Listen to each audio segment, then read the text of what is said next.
Hello everyone! How are we all? I am I am making a little palette for watercolor to go inside a fancy cigarette case. And yeah, I thought I would demo it because it's something that's kind of like a good getting into 3D modeling kind of thing. It's not too complicated, but it's a little bit of a challenge. So yeah, I thought it might be a fun one for us to try today. And I thought I might stream it. Hey! Hello, Chris! Hello, a guy who likes to 3D print. So I've made a sort of similar one before. I've made a sort of similar one to what we're doing today. And that is this little cigarette case. They're just really beautiful little boxes, and I just thought they would make, hey Fashion! Just really beautiful little boxes, and I thought I would make a little watercolor palette in them. So I've done one in this one previously. This is my little wipey sponge, and this is what the inside looks like. So you got loads of different colors, and in here I've made a little paintbrush which folds out like this, and I made it out of an old pen, so you actually end up with a longer paintbrush, which is kind of good, like handy for that kind of thing. But this paintbrush, you know, is kind of like, oh, this is all, need a bit of water. The paintbrush's hairs all went a bit skewiff.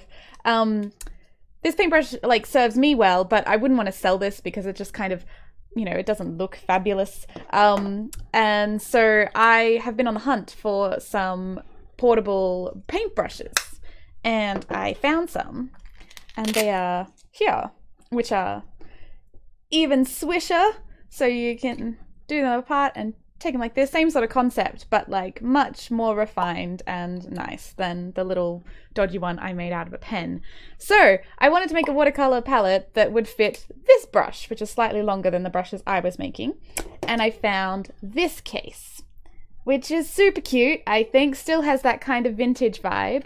So I will be making a little watercolor palette to go in here, and it will also fit this pen somewhere in there. And I'm going to do, hi! I'm going to do two different kinds. I'm going to do one with these tiny little inkwells, kind of like in this one, so I can fit loads and loads of colors in. And then I'm going to do another one that fits these standard watercolor pans in them. So even though this is kind of a very specific project, I thought that this was actually quite a good one to share with people because it is good. It'll talk us through the process of fitting something to an existing part in the real world and how to bring that into Fusion and how to work with it. So I thought I would stream this one because yeah, should be a good one, I think, if people are learning stuff. So how does that sound? Does it sound good? Did that make sense? Did I just ramble at you for 10 minutes? I'm just gonna grab my calipers, which are here. Handy calipers. These are oh cool, I'm glad you like the idea, that's awesome. Oh hi Quinn.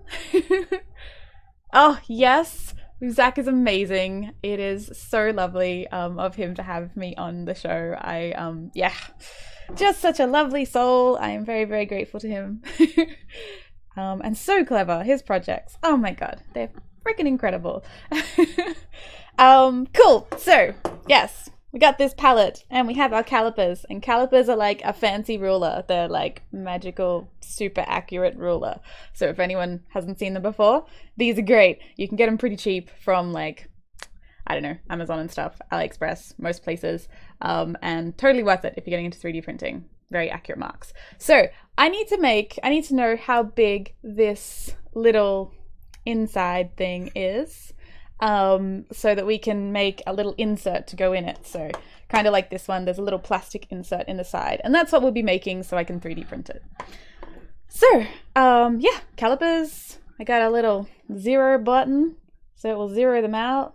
0. So it goes 0, 0, 0 after I've closed them.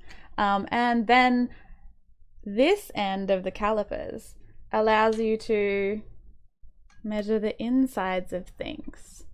So we can like go in there, and there's a little hinge that kind of gets in the way. So I'm gonna make it a little smaller than the hinge, otherwise it might sort of get in the way. So I have, oh, it's in inches. I must have hit a button. So I have 42 millimeters. That sounds good. And then if you can see on the side of this, it kind of slopes inwards partway down. So it's sort of like this shape. So I will also measure the base. And so we got 42 up here, and the base is looking like, I don't know, we got to get in here. It's a little bit harder because it's kind of a gradient sort of curve. So what do we got? 35. We got 42 and 35. I'm going to write these down because otherwise I'll lose track.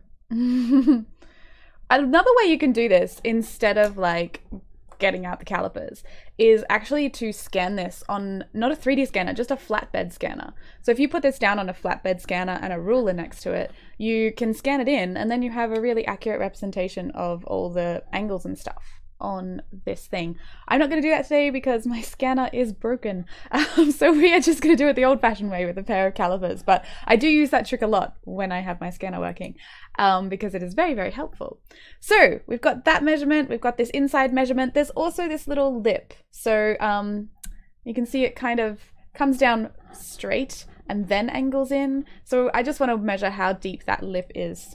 And it looks to be about 3. Yeah, 3. Again, a little bit tricky because it's sort of inside there. And then the full up and down width. So I'm actually going to, I might try and just measuring it on the outside and then taking a little bit off. That might be easier. Oh, I could use the plunger thing. So at the bottom of your calipers is this doodad, which is for measuring inside little holes and inside little things. So you can, to set it even again, you stick it out a bit and then push it down onto something flat. That wasn't very flat. We'll use this instead. You push it onto something flat and then you hit 0 on your calipers again and that will zero it out. And now I can rest it on the lip of something, like the corners here, and open up the calipers until it, oh, really hard to do one-handed and on camera. I probably should have set up another camera, but yeah, we can, and you'll see on the inside here, I'll do it on this corner, but I won't use that as final measurement, but, oh, here we go, we can do it on this one. So see how I'm just like resting it on the edges of the corner here and also into the thing? That will give me a measure of how deep it is. I'm just going to do it on this one because I think I can get it slightly more accurate than that one. And I have 8.27. So I'm gonna say that's probably 8, and it's like just a little bit of my measurements being a little bit skew-if. So I'm just writing all of this down on my little diagram. What don't I have? Oh yes, 35. Yeah. Cool. Do that. Yes. Yes. FDM people do like checking all the bit. Oh, hey. Lovely to see you, Simple Electronics. Thank you so much. And thank you for the podcast not long ago. That was so much fun. Yes, I want to be doing more live streams. I think I'm very good live, I think. Or, you know, I feel more comfortable live. And I find video editing really frustrating. And it kind of is like this huge hurdle for me. So I just thought I would do more live stuff because I can do it. And we'll see how we go. I'm still, I'm still sort of throwing spaghetti at the wall with this whole YouTube thing and just seeing what sticks. So, yeah, I thought I would do some more live streams because I feel comfy when I do them. Yes, so we've done most of our measurements. The last one we need is just here to here. And I'll do that on the calipers, though. I often don't do measurements this big on the calipers. I just break out the ruler because over that sort of distance, it kind of, I don't know, stops sort of being necessary to be so accurate. But we'll measure it out. I think my calipers might be too short, actually. Oh no, we're getting there. It's fine. It's fine. It's happening. All right. So I got 106.52. That seems like a weird number. I feel like it's probably 105, but we'll put it in, and we will test print it. We will test print the things. Hi, Marcus. Oh, hey, Dean. Yeah, Simple Electronics is wonderful. I'm very lucky. Lots of lovely people, yes, feature me on their things, and I feel so blessed and lucky. Yeah, I am very, very, very, very blessed. Cool. So that's all the measurements I'm going to do for now. I'm kind of hoping that we will be able to make the little paint wells on one side with the brush, and then maybe on this side we might have a couple of mixing palettes that, because when you're doing watercolor, it's handy to have a bit of place where you can like mix a couple of colors together to change the color a bit. So I was thinking I might even have like a stack of them in this side. So we're just going to work on this side for now. I do want to check though that my little watercolor pans, which is, yeah, these are Winsor and Newton, which is sort of the standard. I want to check that they actually fit and that they're gonna fit in this side of the container, and they do, thankfully. Yeah, we should be all right with that. Even if it comes a little bit up, it'll be okay because there's space on the other side, so when it closes over, it should all be fine. I also will eventually take out these, at least one of these little flippy doodads, because I'm not actually holding cigarettes in here because I don't smoke. So yes, we'll be holding watercolor instead.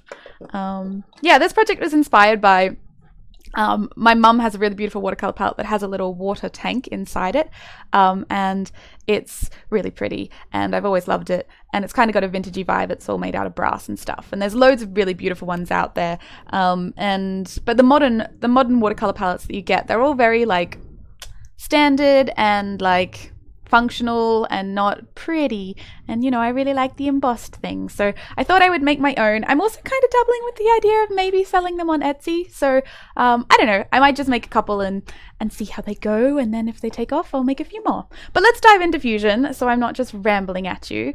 I think if I hit this button, I pop into the corner here. I might move myself just a wee bit further over. Yes, beautiful. Alrighty, so this is Fusion 360 for anyone who hasn't seen it before, and this is the default view when you first open Fusion 360. And oh, I'm kicking things under my desk, sorry. Yeah, so Fusion 360, this is it. Beautiful, simple, not simple, deceptive. It's all right. It is a challenge to learn, but you can get there. I've actually started teaching workshops on this, and I'll have one upcoming that I am doing for Make. Make have started an online platform for sharing skills, so I'll have a workshop coming up there very soon, but I will show you a bit today. Oh, thank you. Ramble at you all day. Good, well, you're in the right place. Cool. Alrighty. So this is Fusion 360, as I said, and this is the default view. And the first thing I'm going to do is, I think I'm going to do this side profile. So this kind of, I don't know, chopped off box shape that is this side view of this. I think I'll start with that because I think that will give us the overall shape. So we're going to do that. This is the default. When we're in this default view, it's hard to see what's going on. So I will start a sketch. The way we start a lot of items in Fusion 360 is through a sketch. And this is kind of like an actual drawing, like if you were making a floor plan for a house, if you think of that kind of vibe. This is sort of along those lines. And it starts you off with a few different default views. You can place a drawing on the top, side, or front of an object, kind of like you would if you were drawing it in 3D space. And for this one, because I'm going to call this top down, looking this direction, and so I'm going to call this the front. It doesn't really matter, but it just kind of makes sense to me, so that's what I'll be doing. And so the way to get to front, you click Create Sketch, and you get this little box menu, and these are little different planes that you can place it on, but it's kind of confusing to look at it in this view. So I actually like coming up here and hitting front, and it will rotate our view, so we're just snapped to the front view, and that makes it a lot easier to click the front one. So that's what I'll be doing. And so I'm going to draw this like rhombusy shape thing, chopped off box thing that we were talking about, and I'm going to do that with a line. So I'm going to draw the rough shape first, and then we'll come back in and make it all neat and tidy. I'm only going to be drawing half of the shape because it's actually easy to mirror a shape across across an axis rather than draw the whole thing, and that way you know everything's nice and neat and even. I might move my head. Let's move me over here, and I'll just squidge my chair that way. Yeah, just so I'm not fully in the way, so we can see this side panel, because a lot in Fusion 360 happens in this little side panel. So this is my basic view, and now we can add in some little measurements, the measurements we took. Firstly of all, I'm going to call this my mirror line. So if you can imagine that this side of the blue is going to be reflected over here, it's going to be like boom, like reflected over. So we don't need this line to be a full line. It just needs to be like a fake line, like a reference line. It's not actually going to be part of this rhombus shape that we're making. So we can use this line type construction, and it would just turn into a dotted line, which is quite handy and I only discovered it a few months into Fusion. I wish I knew it sooner, because it allows you to make just like fake lines that don't actually do anything, which is handy because it can get very confusing when you have lots and lots of lines on a sketch. Cool, so that's our mirror line, and then we're going to start putting in our measurements. And the way we do that is we just click on a line and hit D on our keyboard, D for dog, and it will bring up this little like arrow business, and this is a dimension, D for dimension. And we said that across here it was 42. So because we're going to mirror it, we want half of that. So that will be, wow, 21. Oh, wow. Brain is not awake yet. And you'll see it kind of move this line over here. And that's not what we want. We want that line to be straight. So what we can do is we can hit this and go, I might actually, we'll see where it goes. We can use a horizontal or vertical constraint. And these constraints do all kinds of different things, and they kind of are labeled as per their titles, but it's a little bit hard to understand them sometimes. But if you apply this constraint to a line, the horizontal vertical constraint, it will try and make it either vertical or horizontal. And hopefully it will work for us on this one. We'll see. We'll click the button. Ah, it did. And it looks really bizarre because I didn't dimension that line very well in the beginning. And I could have, and I probably could avoid this, but I just kind of wanted to talk about the way to do the dimensions after the fact, and I wanted to talk about them after doing the line. Yes, you can just put 42 divided by 2. You definitely can, and I probably should have. Yes, thinking on the fly here. But yeah, so 21, we got that. And we said that this line here was 3 millimeters. The 3 millimeters. Beauty. And we said that from here to here was 8 millimeters. So we can actually click these two lines, and we're already in dimension mode because I hit D, but you can even if you're not in dimension mode, you can click one line, hold down Shift on your keyboard, and click another line, and then hit D, and it will bring you up this little dimension just like we were doing before. So I'll click that one, and we said it was 8 millimeters high. So that's dandy. The only other one we've got here is this angle is like free. It can be whatever right now. And we know that this line down here was 35. We measured that. So we can do dimension, and like everyone was saying in the chat, we can do 35 divided by 2. And it will automatically calculate that for us. So beautiful. That should be half of our shape. And now we only have to do the other half. I use the mirror function all the time. I don't know whether it's laziness or it's a good practice. I feel like it's a good practice because there's less errors you can make. And I am error prone, having ADHD. So I love using the mirror command. And I'll show you how to use it now. We will jump into the mirror mode. So it's up here. If it's not, I kind of sometimes change these things up here. So if it's not appearing for you, you can just go into create and it will be down here, mirror. So the first thing it wants to know is what are we going to mirror? And these are our lines, the ones we want to keep. So it's all these lines, this sort of little profile shape. And then the mirror line is what it's going to reflect it upon, like where it's going to, yeah, like the middle of our mirror. So that is this little dotted line that we made before. And once we've done that, it'll kind of give us a bit of a preview and we can hit OK. And boom, it all worked.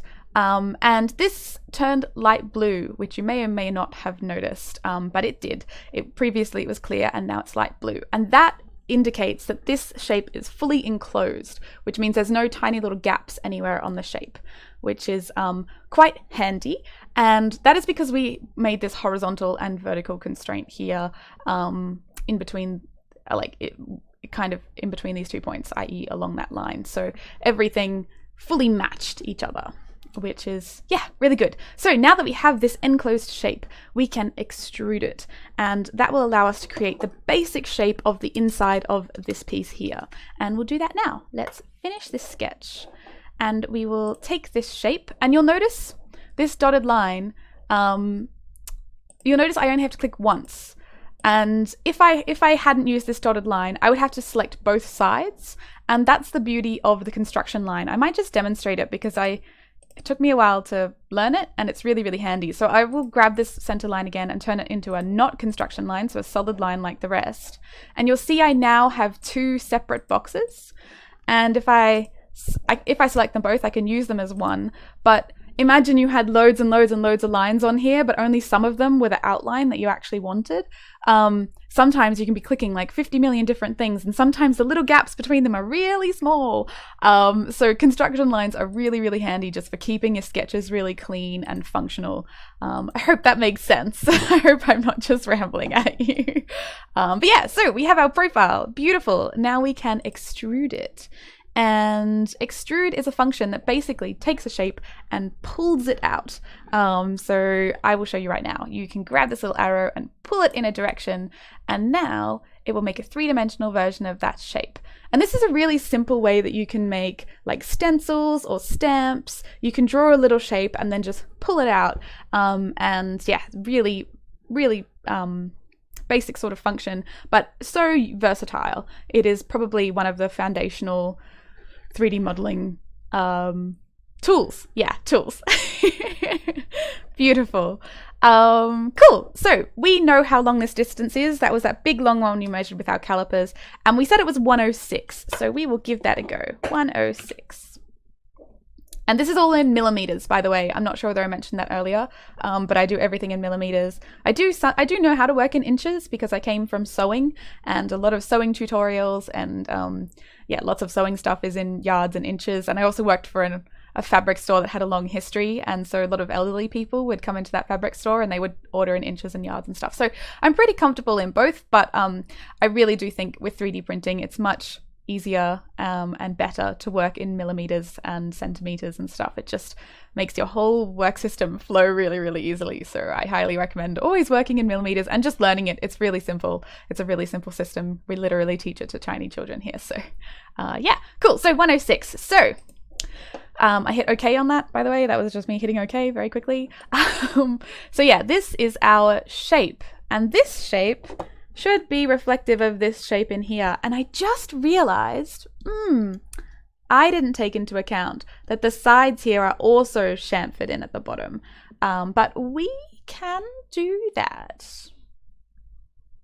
How will I do this? Oh, what is the difference between extrude and a press pull? Oh, yes, good question. Very good question. So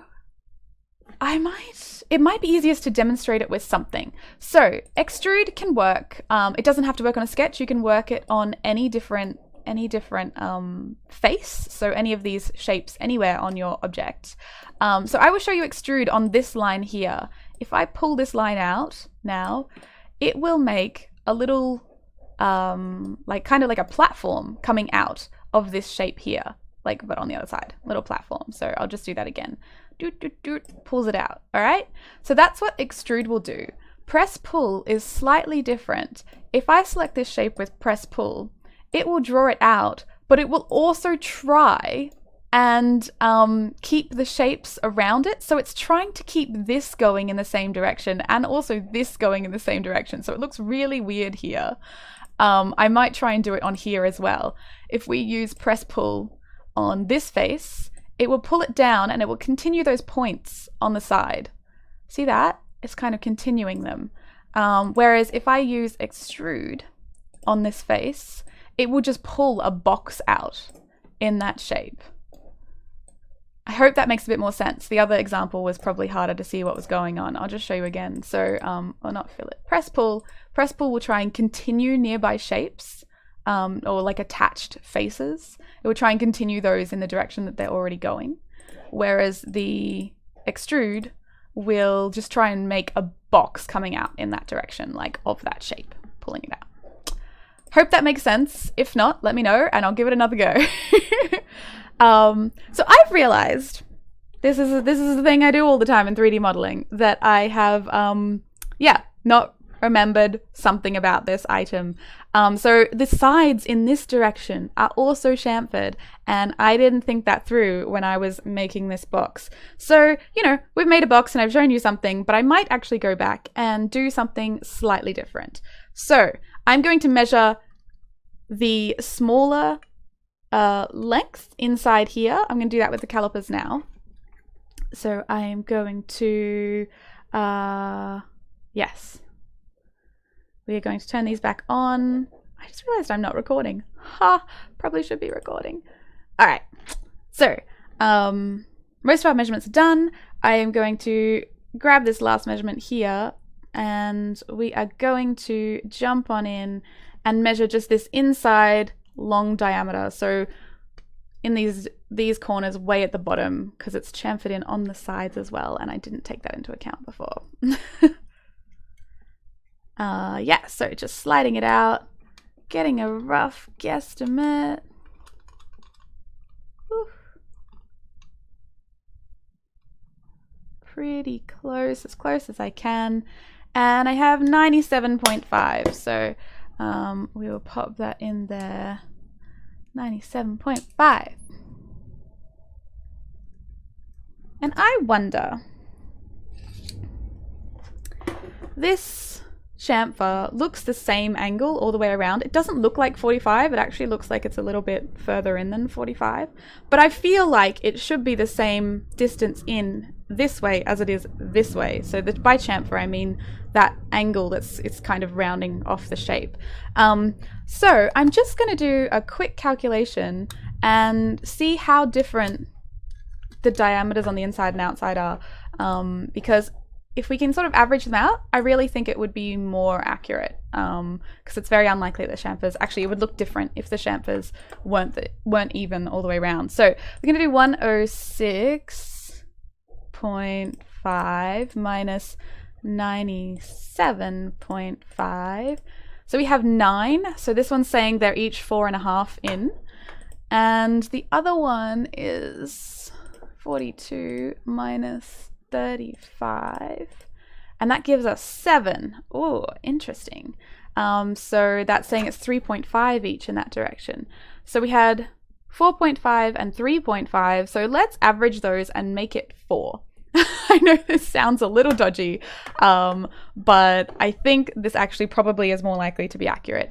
And part of the issue I'm having is that this shape in here is a little bit rounded, and there's all this texture and stuff going on too, which can kind of make it a little bit different. Also, it's just a manual measurement. If I had a scan, it might be a little bit different. But yeah, so we're actually going to scrap what I've done previously, and we are going to start again. We have blank document. Yes, so we're going to start again. So we will create our first sketch. Oh, that's not, no, I didn't want the front anymore. What we're going to do this time is we're actually going to create 2 offset sketches. And then we're going to loft them, which is another really handy tool. So we will do that instead. So I'm going to do this from the top down this time. And I'm going to use, so we're not in the front like we were before, we're looking at it, instead of looking at it from this direction, we're going to be looking at it from this direction now. Yes. And this, I'm going to use the center rectangle. I always like using this center point of the sketch, because it's a really good reference point and it kind of keeps everything nice and tidy. It's really good to have whatever you're making secured to some fixed point in space, and that's what we use this origin point for. So I will have everything refer to this origin point. And I like doing center rectangles around this origin point. It's just handy later on. So yeah, I use centers mostly. So we'll draw a little rectangle and we can give it some dimensions. Again, just using the select mode and hitting D, it's just the same as before. And I'm going to do this big shape on top first. Actually, no, let's do the small one. Yeah, so this is 35 across. We're not mirroring it this time. And it is... Oh, wait, it's not 35 because we're doing 42 minus 8. Yes, because we decided. So the top, this outer lip is 42, and we said this one was 35 and we initially measured it. But we're going to call it 4 because we think I think it's probably even all the way around. So we're going to do 42 minus 8 minus 8. Yes. I hope this makes sense. Hopefully it will make sense in a tick when I finish showing it. So yes, we're going to add another dimension here to this one, and that will be 106.5 minus 8. 106.5 minus 8. Yes, beauty. Okay, so this is the base of our sketch. And then we're going to do another sketch offset from this one, so above this one. And it's going to be above by 8 millimeters because that is the distance we got from here to here on the inside. So we are going to, the way we do that is we make another plane. So you noticed before when we had the sketch, we get these 3 options for where we can put the sketch. But we don't actually want to use any of these. We actually want a new plane that's floating above this plane. So we actually want it, if we're looking at the front, we want it up here somewhere. And not on this plane. We want it actually running horizontal that way. So we can actually add another plane. I will exit the sketch mode for a moment, and we can do that in this construction menu. This allows us to put a sketch on a place we haven't already created, like it's nowhere on our 3D model. Yeah, oh good, I'm glad, Blair. This is what I get for not planning things through, eh?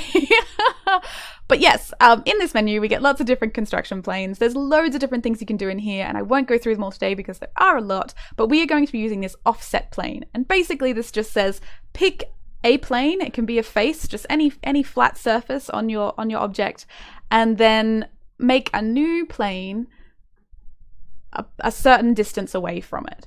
And we will do that now. So we are going to offset plane, and we can use an existing plane. We can use a part of our object, just something flat that exists in the space we've made.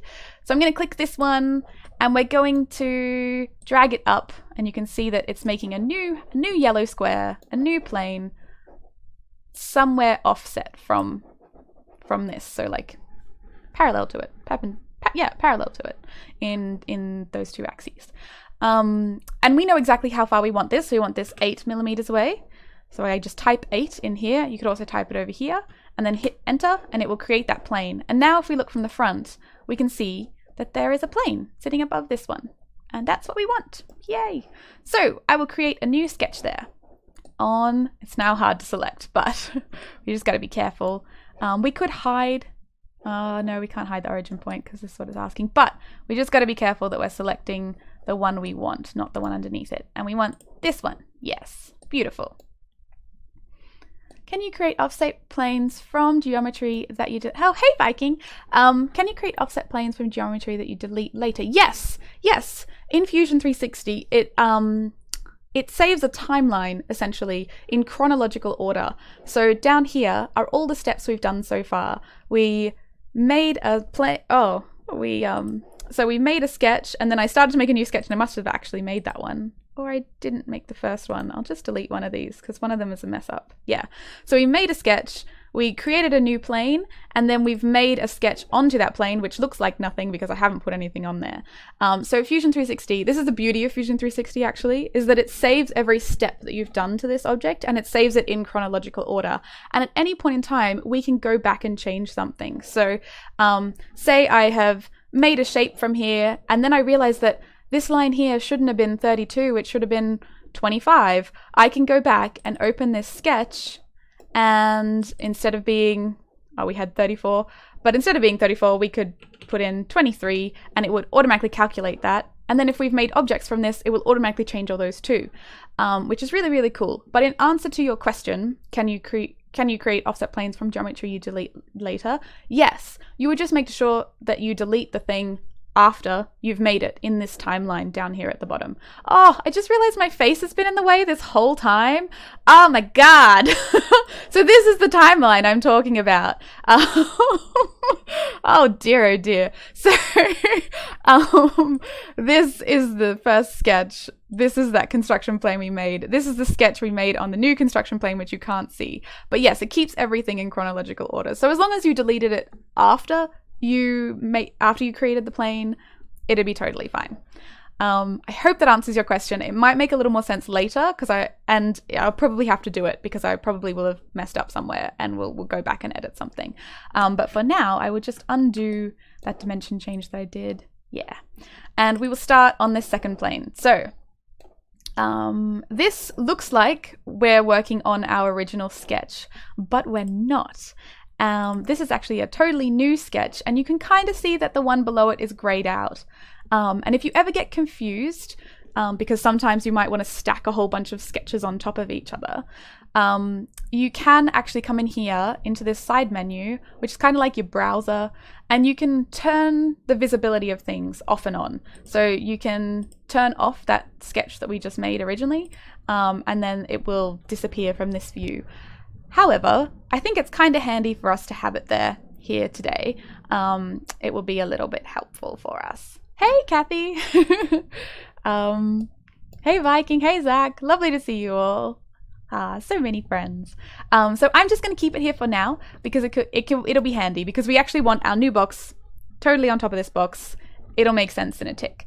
So again, I'm going to use this center rectangle, which allows you to click on a center point and then draw around outside it. And we are going to dimension it once again. So we're going to call this one, what did we say?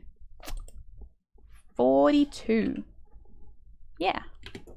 And we're going to call this one 106.5. Yeah. And if we look directly on top, they should sit sort of concentric. This new box that we just made and the old box in the underneath sketch should be concentric to each other. And there are ways to do this on the same sketch and even other ways, but I'm setting them off from each other because we're about to do something that is a little bit different. So we have these two sketches, and as you can see, they're kind of stacked on top of each other. So the first thing we're going to do is make this little flat bit from the top, just the straight pull down, and we're going to do that with Extrude. So we're going to grab this one on top, and we're going to move it down 3 millimeters, and it will normally want to go here. So if I type 3, it will want to move it up. That's moving in this direction, but we actually want to move it down. So all we have to do is do -3, and it will pop down below that, just like that. So -3 is that. So that is this box to there.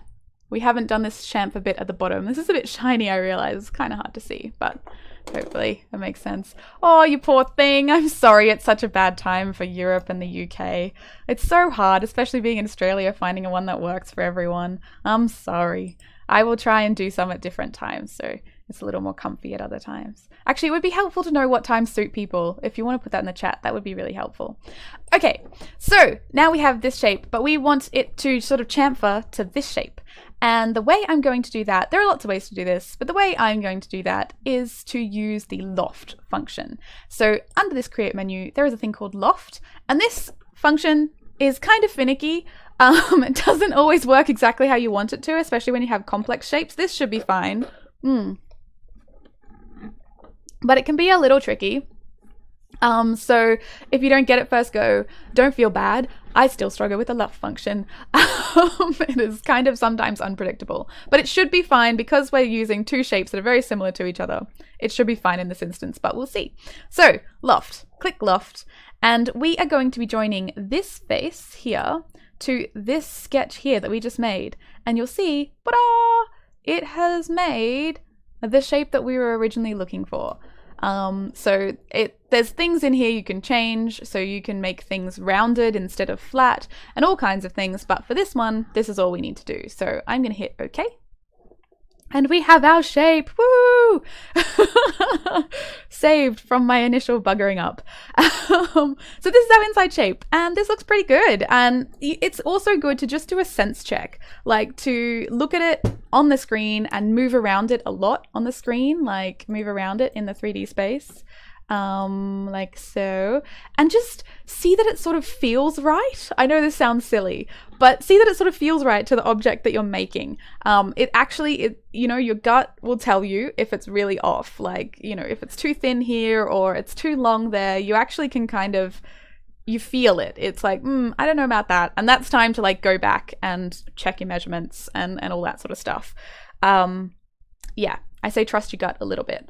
Yeah, but this looks good. This looks good, and I'm knocking my elbows on the table. Ow. And I'm gonna have a drink because I've been talking a lot. But yeah, please keep any questions coming. And yeah, I would love to know what sort of times work for you. If you could put your time zone in there too, that would be handy. Because otherwise I won't know what you're talking about.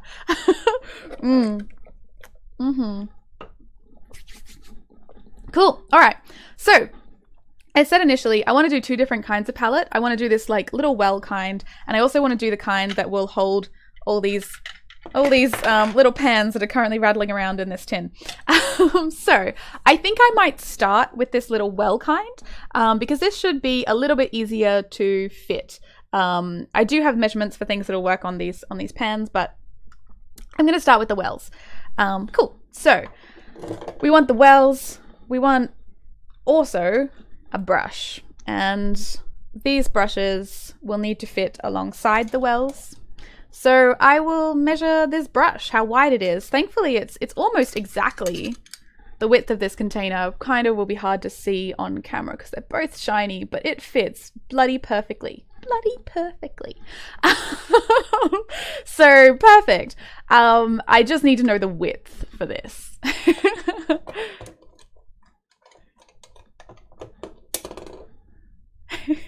What's the dog enjoying? Oh, a foot of snow. Oh, you poor thing.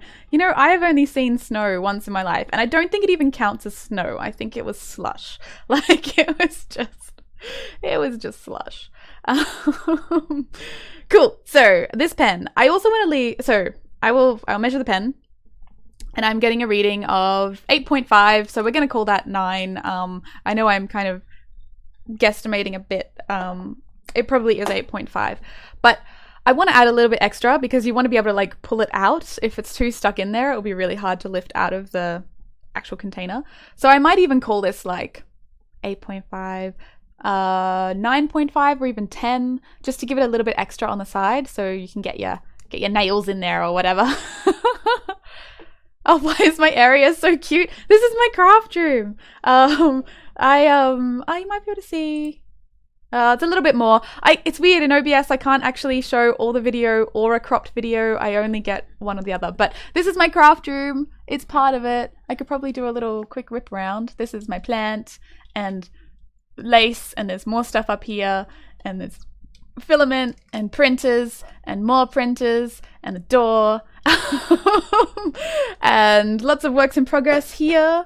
And a whole bunch of like sewing supplies and stuff down here, and some more sewing stuff in that direction because my other great love, in addition to 3D printing, is sewing. But yeah, this is my craft room. It is my happy place, and yeah, it used to be very, very messy most of my life. I'm actually going to do a video on it. Most of my life, it was so messy that you literally had to wade through. It was like one of those things out of one of those hoarder shows, you know, like really bad. And I've developed systems and strategies over the last few years that allow me to keep it really, really clean. So you know, pretty clean, tidy, and useful, and all that sort of stuff. So I am going to do a video on it soon, I think, so I can share my learnings with other people. But I think I might interview like my partner and my ex and ask them, and my childhood best friend, and like get them to say how bad my room was, because it was really bad. And people might not believe me seeing this now, because it is pretty neat. Like, you know, it's got its own kind of chaos. There's flowers everywhere, but it's very functional. So yeah, I think I have to interview people or they might not believe me. But yeah, I thought I might share all my tips soon. So I'm going to be making a video like how to organize your stuff from a maker with ADHD.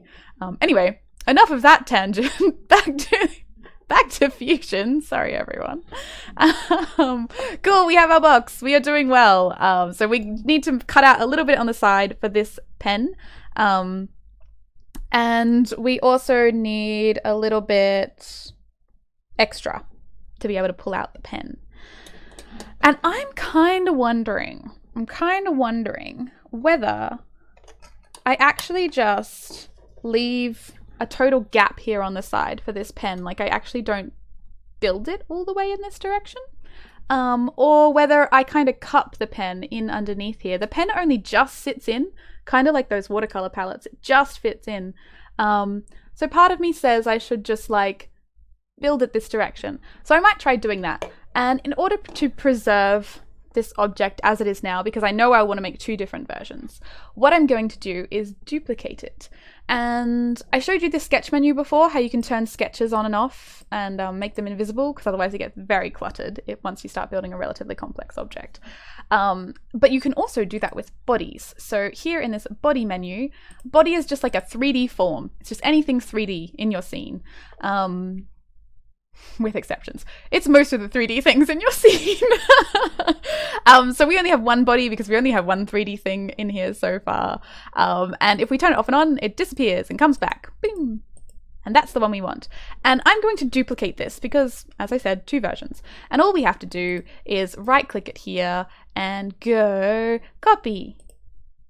And then right click here and go paste. And now we have two, and it gives us this little widget in case we want to move it somewhere. I don't actually want to move it somewhere because then everything isn't aligned, and I quite like it where it is. So we're just going to hit OK on the side, which is underneath my head again. I'm going to hide myself over here again. I'm going to scooch on over here. So I'm going to hit OK here. Yes.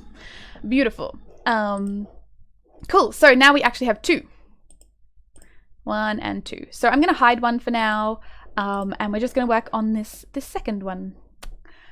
So, first things first, I'm going to remove the bit that I want to keep for the pen. And the way I'm going to do that is create another sketch. Oh, what I might do first, I'll show you another thing. Because this whole section, all these things we've done so far, move my face again.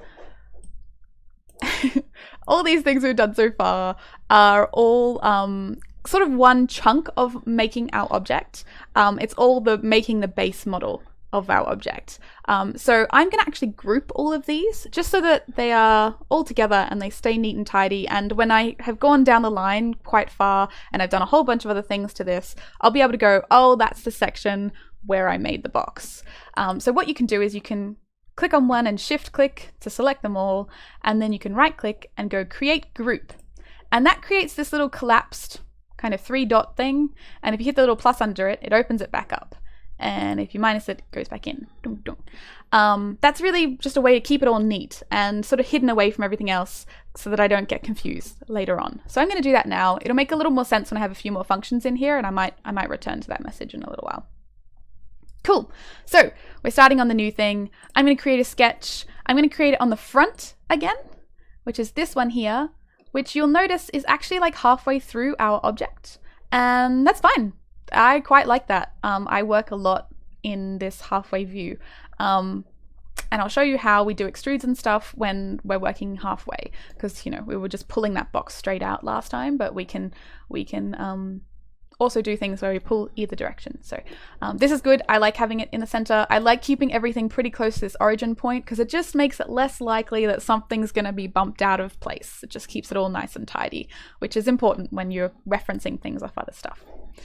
Cool. So what we're going to do here is we're going to cut out this little side piece, this like 9 centimeters, I think I said this was wide, from the side here. So going to zoom in.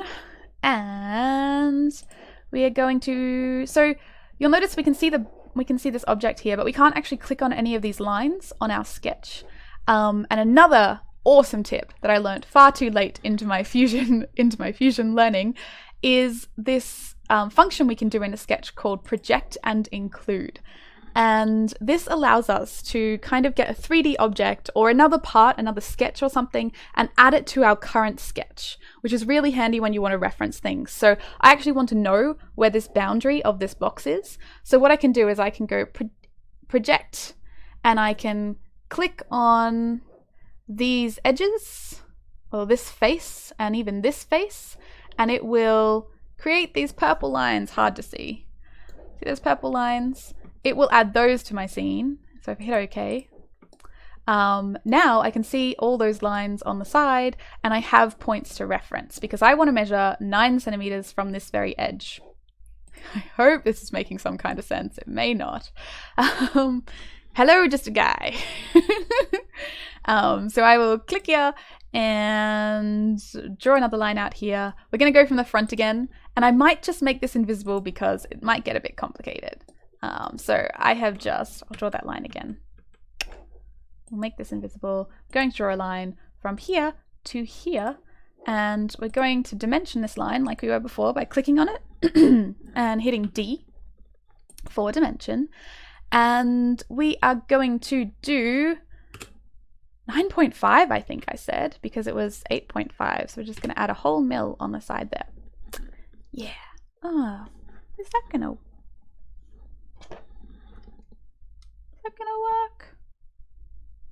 You know,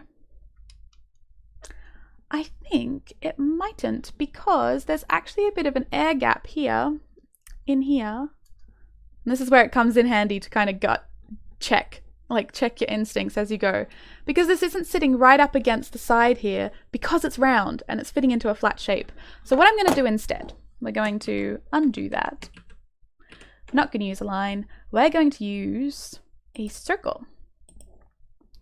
And we are going to use a 3-point circle. And what this allows you to do is grab a circle and say, I want to attach this circle within these 3 points on this diagram. And I'll do it now. It'll make more sense as I go along. So I want to put the circle touching this line because I know it touches the line. I also want it to touch this line and this line. And it's going to look quite odd because none of these are tangents. So it's kind of coming outside here at the moment. So what we can do is we can click this line. Actually, we'll do it on this one. This line and this, and hit tangent, and it will like snap it in there. And we also want this line and this line to have a tangent, and we'll snap it in there as well. So now this is actually probably more like where this paintbrush is sitting in this case. I hope that makes sense. Is that making sense? So I think before I wasn't accounting for this little gap here on the side here, because, you know, this can't sit any further that way. So now we're accounting for that gap, which means we want to draw our line just a little bit further along from here. We want to leave a millimeter and draw it along here a little bit. So I am going to make that line here to here. And if we click this and the circle, we can get a dimension. It will dimension most circles from the center of the circle. So you just need to know how wide the circle is. Or what we could do, we'll click this one, do a tangent, because we don't know how wide our circle is and it's kind of annoying to work out. I'm going to move my head over here. Yeah. So we have that circle. We made this new line that's the tangent. This will just be a construction line like we were using before, not a real line. And then we'll draw another line here. Boop. And we are going to have a distance between these two lines that is equal. And we're going to make it just 1 millimeter because, you know, you could get your finger in under here, you could get your finger in. I'm thinking my fingernail. And there's also the tip of the paintbrush, which kind of tapers at one end.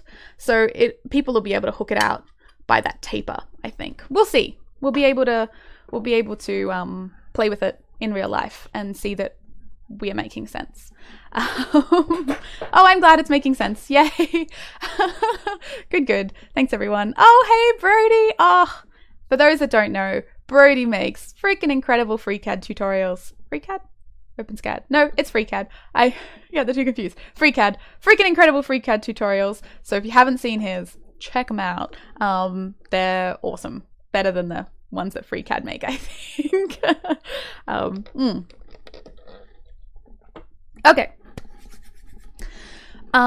Beautiful. Okay, so beautiful, beautiful, beautiful. We have our pen spot, and this circle, we actually don't need this to be a real line anyway, rather, because that's just representing our pen. So we can turn this into a construction line as well, which means that we just have this shape in here. These also, because they're projected, kind of become real lines, but there's two there because I selected two boxes, but I've turned those into construction line too, so we just have these two sides now. Yeah, really good to use those construction lines. So now that we have this shape, I'll turn our body back on and we're going to extrude it. So we're just cutting away that side of the body. So we don't have it anymore. And I might just turn the body off for a second because it'll be easier to select this and then turn the body on again. And now, as you saw before, if we extrude this, it will draw it out in one direction. And when you extrude something into another body, it will automatically want to cut it. So you'll see it's kind of red. And down here where it says operation, it says cut. So it's actually cutting this away. It will cut this chunk out, which is what we want. That's what we do want it to do. When you extrude things, you don't only have to build stuff, you can also cut things out. But we do want it to happen on both sides. So what we can do is we can change this direction here. Instead of saying one side, we can have two sides. And that will allow us to independently draw a line out. We can also use symmetric, which is what I'm going to do in this situation. Because I know that's my center, I know that drawing out an amount either side will make it symmetric. One thing to check too, and this is sort of a future-proofing thing, is say I just drew this out to here and yes, it cut it all off and that's fine. But say I went back later and realized that this was actually too short, this whole object. I made it 5 mil too short. If I went back and changed that and I just kept this situation just how it was, there might actually be a little lip that isn't cut off in future. And so the way around that is to, instead of having a distance, which is, 45 in this instance, 45, 45, it says it in lots of different places in Fusion. Instead of having a distance, what we're actually going to do is to set it to, all, interesting, this is a new function. That's interesting. Okay, it used to be to object. Thanks, Dan. It used to be to object, but this must be a new function. Anyway, this is what we want. We want it to be all. So it will go all the way through our body. I haven't been showing you. What I'm doing. So yeah, the thing I was saying before was that if we went back in future and we changed the length of this, we might end up with a shape that looks like this because it might end up being a bit longer, which is not what we want. So to future-proof this, we're going to change this to all. And this will mean it will take off that whole side. So no matter how long we make this, it will always cut all of it off, which is what we want. So this is just like things you learn as you use Fusion a bit to set up your document to sort of future-proof it so that when you change things down the line, it all flows, which is very, very satisfying and the beauty of Fusion. So I'm going to hit OK, and now we have this kind of shape, which is still not what we want because we want to add little paint palettes in here. And I've changed my mind. I think we're going to use, I think we're going to do these little paint palettes, these little cakes that you get from Winsor & Newton and other similar places. Yeah, so how are we going to do that? I think I'm going to start on this underside because it's our smallest side. So it's sort of our limiter in this case. And we're going to put a sketch here. So you can click on to object is disabled in symmetric mode, change direction. Ah, gotcha. Thanks, Simon. Thank you, that makes sense. So what Simon was saying was, in this, when we're back here, because I had it in symmetric, it only has all in extent type. But if I change this to two sides, it will have two objects. And now I can click on this face and it will always go as far as that face. And but you can see this side is still free. So I can go back in here and go to object and click that face, and it'll go all the way through. So that's another way to do the exact same thing. But yeah, thank you for that, Simon. I didn't realize that was the case. Yeah, thank you for teaching me something. Beauty. All right. So I'm going to work from this side because this is sort of the side that sort of limits us because of that chamfer. This might make a bit more sense when I work through it just a little bit more, but you kind of get an instinct for it as time goes on. So I'm not sure how many pens we're going to fit in here, so I just want to fit as many as we can. And I did have some measurements somewhere, once upon a time, in another document, which I might just quickly go find. I might just hunt through my documents and you can just look at my face for 5 minutes, because I have made a watercolor palette before and I have fitted it and it did work, and it's just somewhere in my big list of files and I'm just not sure what else is in there, and whether or not it's YouTube friendly. So we'll just look at this when you can look at my face and ask me questions. Is this going to be uploaded later? Yeah, hopefully. I forgot to record the first bit where I bug it up, which is kind of good because I bug it up. So I recorded it from this new document, I think, from when I measured the inside long diameter onwards. So I will upload that one. If YouTube hasn't recorded it already, this is my first YouTube live stream and I don't really know how it works. So if YouTube recorded the whole thing, I'll put that because it's good to have errors in there, I think. I think it's healthy to show our errors, especially in 3D printing where I make a lot of errors and I think a lot of people do, and it's easy to kind of forget that. But if I don't have that one, I will upload the one that I've been recording locally so that we have a real one. Have a one at least. Okay, cool. So I have my little palette pans, and in this document I made them 15 by 19 by 8 high. Beauty. Okay, so we can jump back into our other document. Don't want to save my changes to that one. Probably should save this new document though that we've been working on. Oof.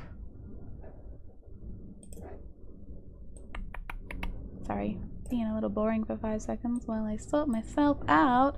Yeah, okay, we are back. Software. Yes, cool. All right. So I have those measurements, and the pens I made originally were 8 mil high.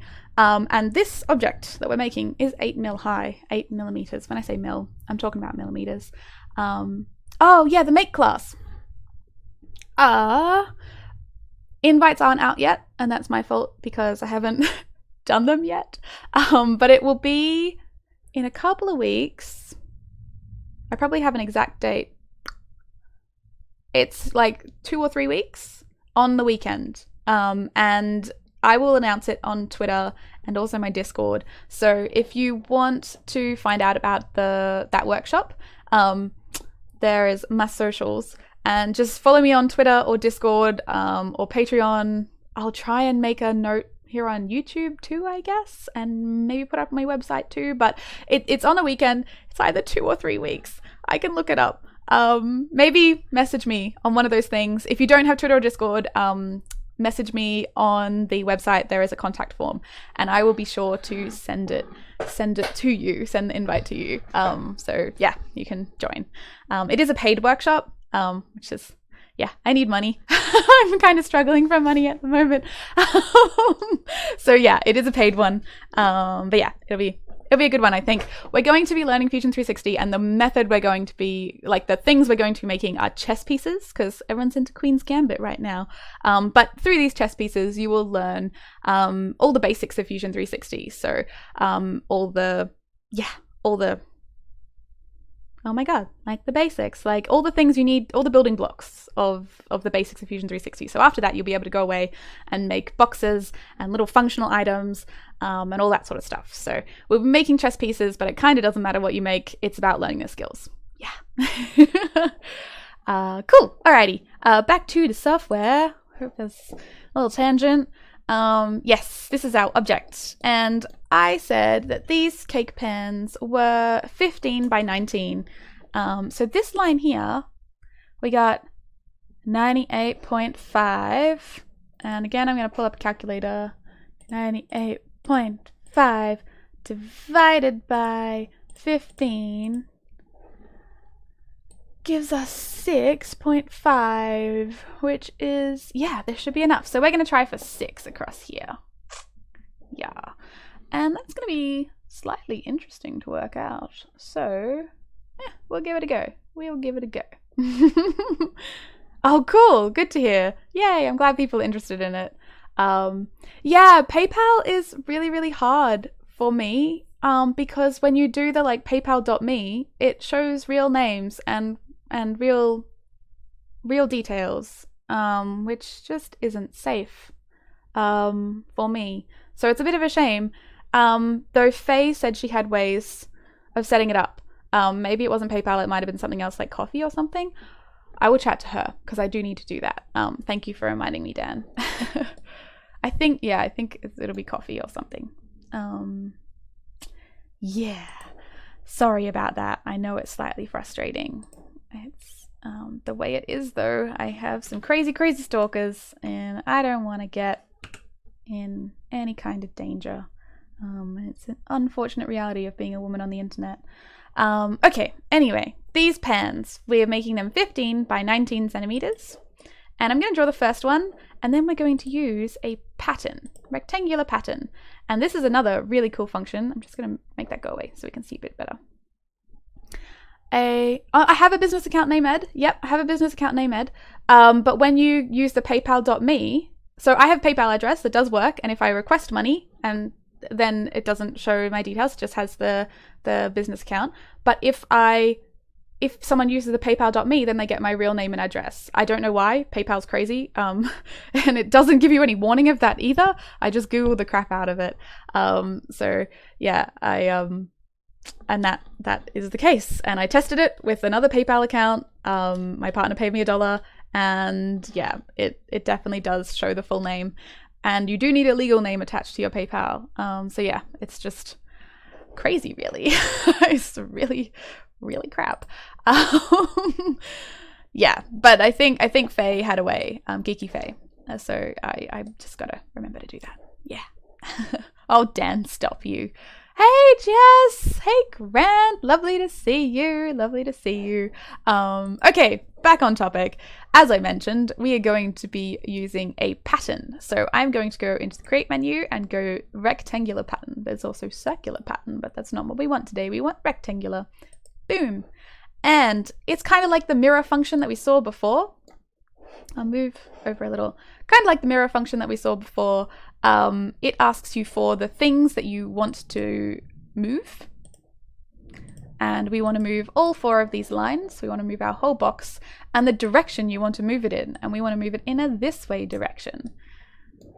We also want to get 6. We think we can make 6 in here. I do. Oh, no, hang on. Yes, okay. Here, I'm turning this into 1. So what you can do with a rectangular pattern is you can go in both directions. So you can kind of make a grid, essentially. You can make a number of rows and a number of columns. But I only want 1 row and a bunch of columns. I hope this is making sense. I'll show. We could do 2, and if I drag in this direction, it will make them in this kind of grid. But we only want 1. We just want 1 row. And we want 6. We think we can fit 6 in here. Oh, maybe we can't because I think I used the wrong measurement when I was doing that calculation. Oh, maybe. Wonder what those lines are. So, currently it's using this distance type called extent.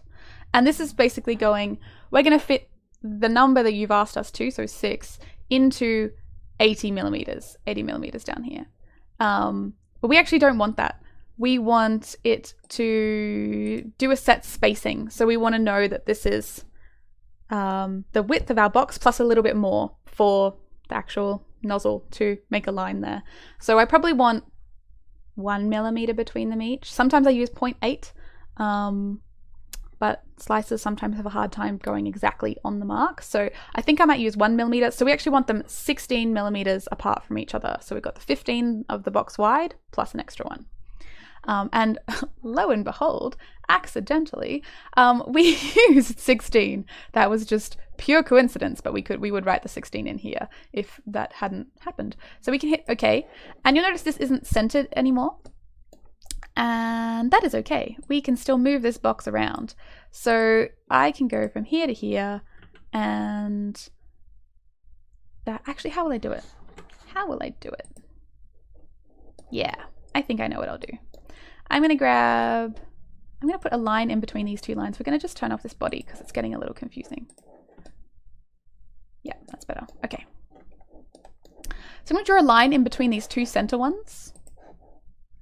Right here. It doesn't actually need to fit either of these lines. Oh, it's trying to put them right in between, but that's not what we want. Yeah, cool. Okay. And because we know that this distance is 1 millimeter, I'm going to click this line and put a dimension in between for 0.5 millimeters. And now that's exactly the center of our 6 things. Following? Hope that's making sense.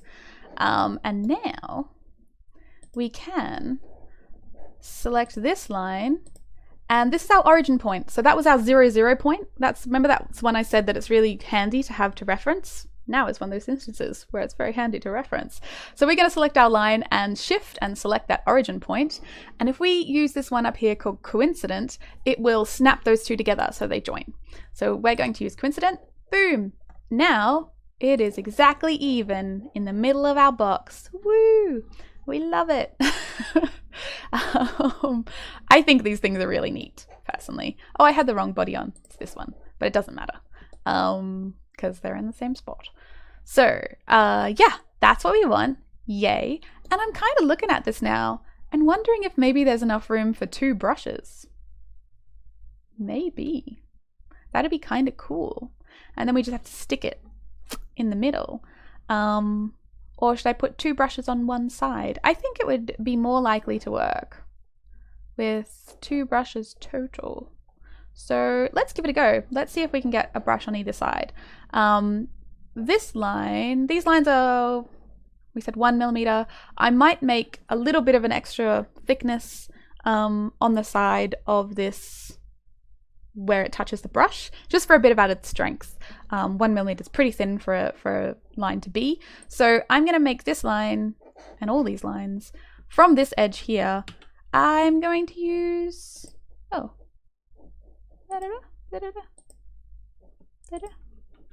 I was hitting S instead of D. That would be why it's not working. D. I'm going to use, is 2 too many? No, we'll use 2 and see how it goes, and we'll see if we can fit another paintbrush in. I wonder, we might be able to get a bit of a, maybe not. Maybe not. I wonder if we do it with 1.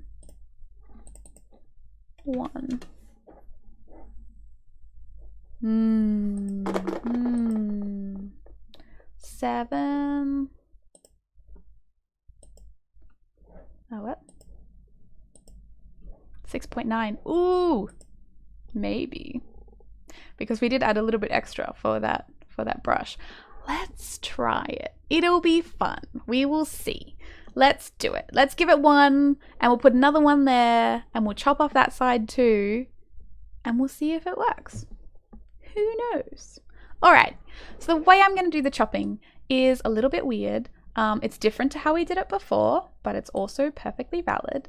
I am going to again use that project function, and we're going to project this whole shape into our sketch. I'm going to get rid of these again and go from the bottom so we're all lined up. Yeah, I'm going to project this whole shape, which is the outside of our object. I'm going to project that down, and then what I'm going to do is draw a rectangle from here, touching this wall here, and you'll see it'll snap. It'll like, boom, snap. And this line here, is going to be 1 millimeter away from this line. So we'll go D, and we'll put another millimeter in there. And we might just sneak it all in. It might just work. So what we're going to do now is an extrude function on this box. And we are going to use this shape that we just made. And we're going to use multiple shapes from that sketch we just made. And that's something beautiful you can do with Extrude, is you don't actually have to make it all, like you don't have to do just one shape, you can select many shapes and then extrude using that. So I've selected all of those, and we are going to use two objects, which is that rather than setting 5 millimeters, we're going to say we want to go to a certain spot, and we're going to click this top plane, so it's going to cut all the way through. And that's what we want. And it's a very simple shape in the end. I probably could have modeled this in a more simple way, but we kind of explored it as we went along. So that is one of our palettes, and hopefully that will work just by sitting here in the middle, and we'll be able to fit a brush either side. And that actually will be quite good, because with watercolor it's handy to have a really, really fine one and a bit of a thicker one, and I have those options, so that will be good. We also could, if we didn't want to keep another brush, we could keep a little, have some little vials that are the same thickness as these brushes, and we could keep something like gum arabic or masking medium, which is like this rubber essentially that you can paint on to your painting before you start painting, and and then peel it off later, and it will protect that area from paint so that you can preserve white spaces on your drawing. So that's really handy. A lot of people who use watercolor like using that. So if they didn't want to add an extra brush in there, they could use a little vial, and I have a bunch of those. So yeah, I'm quite happy with this happy accident that we have discovered along the way. Yeah, so I am going to hit save because we haven't saved this yet. I might just do that off camera because I'm not sure. I'm just scared that something will be in here that shouldn't be. Yeah,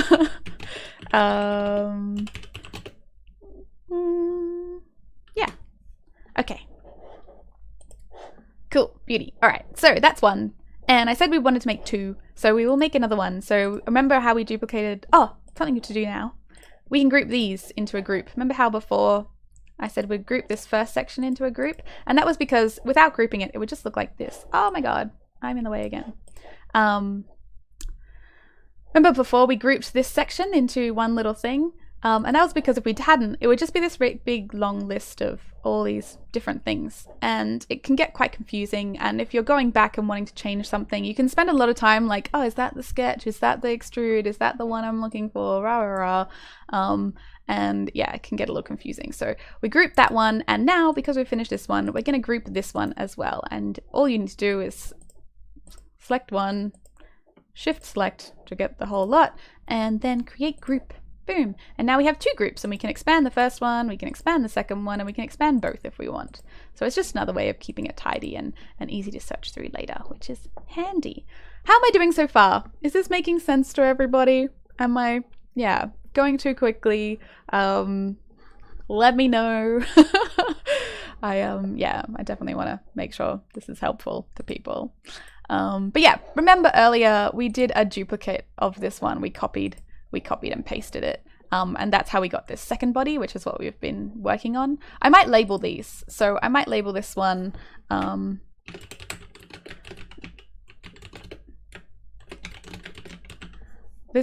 this little kind of grid one is the Winsor & Newton half pans. This is just the paint, and they call these little tubs half pans because you can get larger ones, but this is the standard size. And yeah, so I'm just calling that one that, and then I'm going to call this other body, I'll call this liquid paint or something, because these will be the ones where you squeeze your own paint into these little wells, and we should be able to fit more colors in this way. So it's nice to have those two options, I believe. Hey, Jordan! You lost me back at move 2 lines. Oh, I'm sorry, Ed. My top, this top, I made this one a long time ago. It's actually so old that it's getting a little faded, but it's a dear favorite, so I'm just gonna have 2 sips of that water.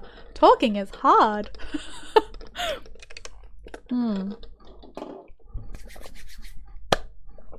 Okay. Thoughts. These pans, and this is one I made previously, and you'll see that this profile is rounded.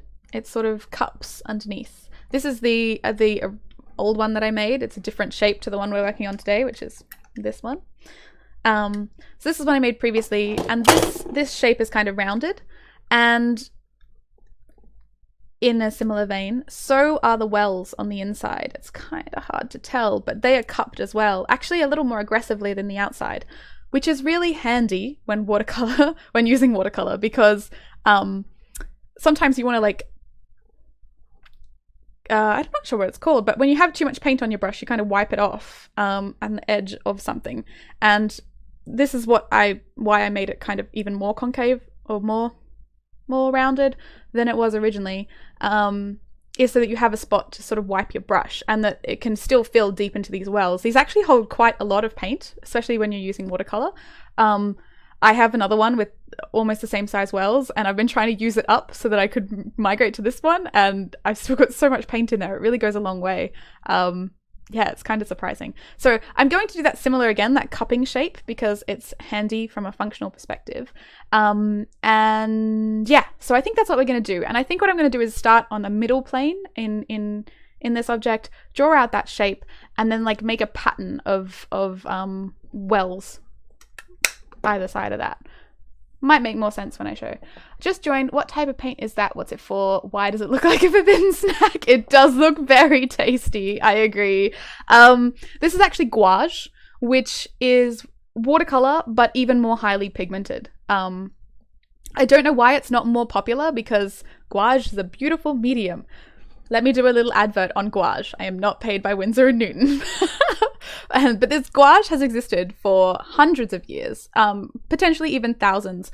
Paint was made in ancient Egypt in a very similar way to how we make this paint now. And basically, it's a pigment, so a ground up rock, a ground up colorful thing, and a binder. And the binder is usually something like gum arabic. Gum arabic is a sort of sap from a tree. And there's lots of trees here in Australia that have it, but all around the world. It's an acacia tree, generally. And that's basically all there is to watercolor and gouache. They're the same thing, a pigment and a binder, usually gum arabic. The beauty of using this is that this paint only needs water to reconstitute. See you, Jordan. Say goodnight to the kids for me. The beauty of that paint is that this only needs water to reconstitute. So you can just keep it in this little paint container, and all of these paints are still totally fine to use. They're not like acrylic that dries and just is like that forever. You can't change it, because acrylic actually turns into a plastic when it dries, or a polymer. I guess it's already a polymer. I don't know, science and stuff. You can't reverse it, but this you can. And it means that when you're working on your painting, you can come back in and blend with it even if it's already dry, which is something really, really beautiful about oil, is that you can, like when you're working in oil paint, it takes a really long time to dry, so you can come back in and blend into it. But it does eventually harden, and that's it forever. This, you can just keep coming back to it. And it's usually even more workable than watercolor. Gouache just tends to be more workable. It sometimes has a bit of calcium carbonate in it, so like chalk. Sometimes it has a bit of that, which gives it its opacity. So it, yeah, just doesn't sink in as much as watercolor. Sometimes watercolor, if it's dye-based, will like stain your paper. Anyway, this is my little ramble. I love it. You can come back in and work it. You can wash it up with just water, and you can make it yourself out of pigments. So if you get some gum arabic, you can make like beautiful rainbow colors, and I've done a lot of that. Sparkly things and all sorts of stuff. So yes, gouache. Don't know why it's not more popular. So easy to work with. Love it. That's the kind of paint that's in here. I will stop rambling about gouache now. Oh yeah, I am in Australia. Yeah.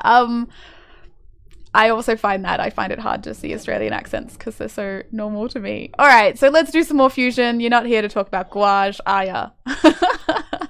Cool. Alrighty. So we're going to make a new plane, and a new sketch rather.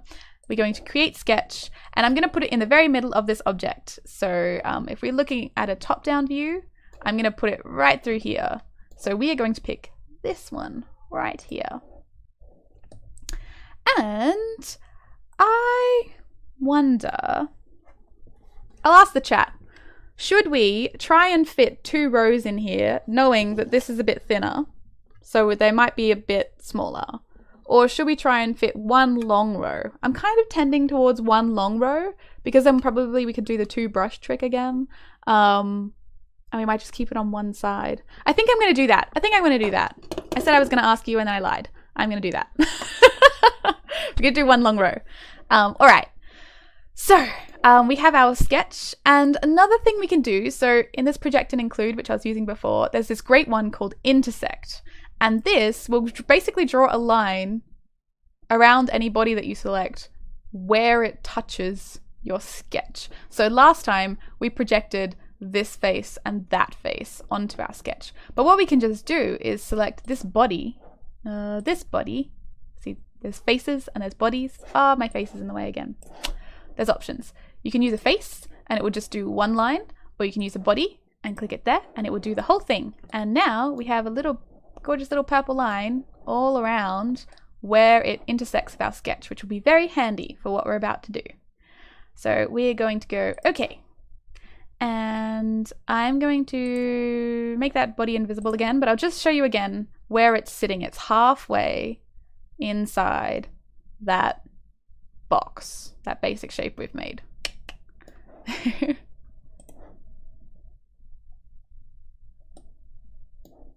You vote long row? Awesome, thank you. Vote of confidence then. Lovely, cool, all right. So we've got our shape. We're going to do that trick again so we can cut out at least one paintbrush, but I might kind of build the well first because I feel like that'll kind of give us a vibe for what I want to do. And I feel like the well, not that it'll super matter because we can turn it around, but I feel like the well should have the concave bit coming up towards the edge so that as you're wiping your brush, you kind of have, you're moving towards here rather than trying to wipe it into the other side where you might have other paints or stuff going on. So we're going to wipe it in that direction. So let's do that. I'm going to use something we haven't talked about yet, which is called a fit point spline. And a spline is just a curvy line. It's a fancy word for a curvy line. It's a line made out of maths, but we don't need to know the maths. It's just a curvy line. And we're going to make a line that kind of curves along here. And I might do something like this. And I'm going to do another line at the other end. So we have a nice little deep well. If you've never done any vector art before, so you've never worked in Illustrator or anything, this line might look a little bit strange. It has these things called handles, which kind of are like tangents, if you remember back to, what do you call that thing? It's a kind of maths. It's not geography, because that's not maths. Geometry! Yes, geometry. Tangents are lines that run parallel to a curve. So at any point in time along a curve, you can draw a straight line, and that's kind of the direction that that curve is going at that point in time. It's probably not the best explanation ever, but it basically means that you can change the angles of these curves. So if you grab one of these handles, you can move it all around, and it will change the angle. It'll look really strange. So this angle down here, I want this to be flat. I want it to come to a nice 90-degree angle, and we can select this handle, this line here, this green one, and we can actually apply constraints to these lines. So I can use the horizontal and vertical constraint, and boom, it snaps it horizontal. So that will always be nice and horizontal. And now we will want a little bit of base here because we want these wells to have a bottom. The other wells don't need a bottom because they're in little plastic containers. But because we're putting liquid paint into these, we need a bit on the bottom so that the paint doesn't just run straight through, obviously. So I'm going to select this little point here and this line. I'm going to shift click and we're going to do a dimension here. And how many millimeters should it be? So normally when I normally print things at about 0.2 millimeters. On my printers, like that says the layer height, which would mean that there's 5 layers underneath here, which seems like enough at 1 centimeter. I might try and print it on my belt printer, the the Creality CR30.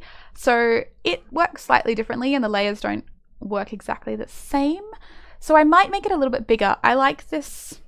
I might do 1.4. That looks right. I'm just going with my gut right now. Lovely to see you. Yeah, definitely come back and watch it. Check out the make course I'll be doing in a tick in the not too distant future. But yeah, thank you for joining and sleep well. Oh no, you're Aussie. Have a good day. Yeah, so I'm just gonna fiddle with these little spots. I want to kind of have an evenish amount around all of this. So I just realized the other paint palette won't work on the Creality either. Let's design it for normal FDM. You'll all be printing on normal FDM too, so let's just use 1 mil. One should be more than enough for.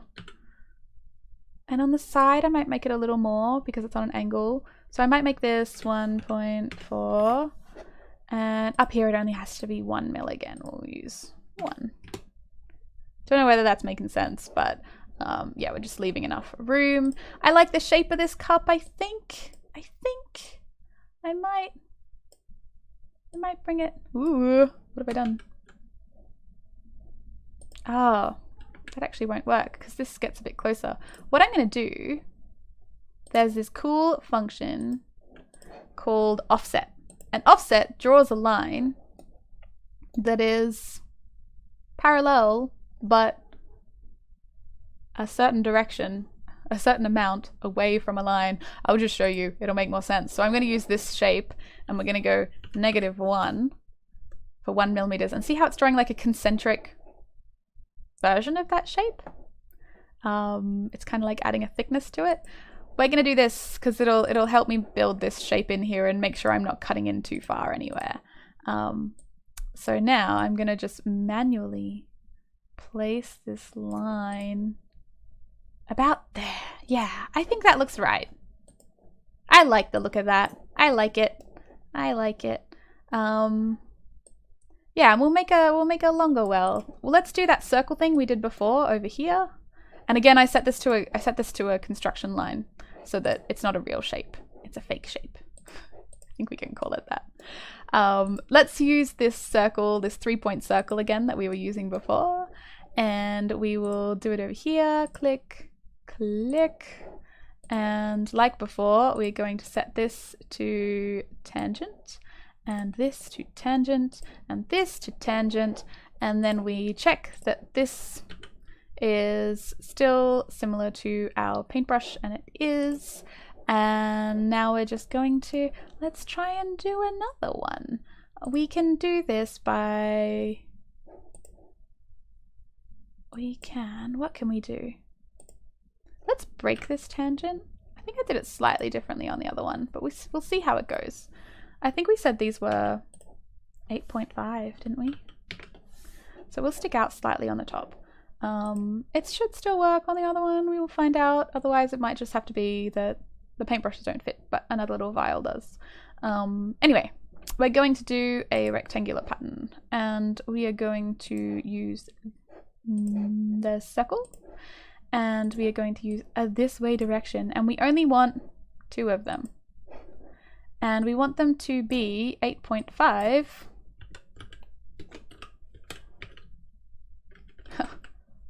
Can't type.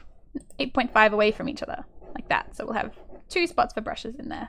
I wonder if I should put a little dint for the brushes. That could be cute. See how it goes. Hey, how are you?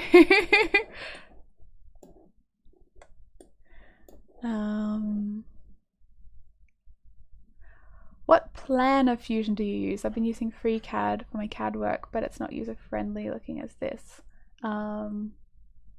Oh, so Blair, there is a hobby version that you can use for free, so long as you're not making money with it. So if you go onto the Fusion website, download the trial, and even though it says it's only for a length of time, at the end of it, you should be able to renew the hobby license. So yeah, there's a hobby version. It's free. Doing dishes. Lovely. Hello. Hello, Nocta. Beauty. All right, so this is good. It leaves us a bit of extra room for this paint palette. So I might just make these a certain distance away from each other. We know this is 8.5 across. I might add like a little bit extra in there. So I might call it, what will we call it? Actually, we'll go back into this pattern, which is something you can do a lot in Fusion. It's great. So here, you'll notice there's all these like gray symbols all over. A lot of these are constraints. So this was that tangent constraint I applied for this circle and this line and this circle and this line. This is the pattern. And if you double click on them, you can go back in and change them, which is great. Bye, Zach. Lovely to see you. Thanks for joining. I know the timing's a bit dodge. Sorry, everyone. Hard. I'm actually going to move this over by 9, so we have a little bit extra. Boom. So it's a little bit further over. And then we know this is 8.5, so we are going to make this 9.5. Oh, no, it's not. So it's 8.5 divided by 2 plus the little bit extra we want to give it, which I think... Let's put a whole millimeter in there. Yeah, that looks good. I'm happy with that. So that'll be our other wall. We'll just add another wall in there. Actually, we'll add 2 and we'll add the wall to the other side of it. And I'll show you why in just a tick. So we're going to do another wall here. And we are going to add a dimension between these two. And this will be a centimeter. I might make that a bit thicker. Let's make this wall, sorry, sometimes you kind of got to feel it out a little. Let's make this wall 2. Yeah, just for a bit of extra strength in there. Yeah, I like the look of that. I like it. Awesome. Thank you, H Colorado. Good night, Simon. Thank you everyone for joining. Lovely to see you. Yeah, I'll do my best to upload the recording. We'll see how we go. It should be all right. I think I've done it okay. Okay, cool. So this is a sketch, and I also thought it might be good to have just like a little dint in here, though maybe, no, it won't work because the pens have to touch the bottom. All good. So, okay. We are going to just turn, before we close this sketch, we're going to turn these into construction lines because they're not real. And so we just have this shape, which is great. Yes. Okay. Hey llama. Good. I have my bow, though it is actually on my headphones, which is where I actually normally keep it. This 2mm kind of looks a bit wide. We'll give it a go. We'll give it a go. Okay. So back to our body. This is our big shape that we made before. So now comes the extrusion time. And the first extrude I'm going to do is to cut off the bit that we're going to put the paintbrushes in. So we will do that. And we can use the symmetric, and we will say all, and it will do that whole thing. So that's that. We did that before. Hit OK on that one. And now it automatically, Fusion didn't used to do this, but it now does. It automatically hides the sketch if you've just used it. So I'm going to turn it back on. It's just hiding in here. We can just see it in there. And I'm going to use the extrude function.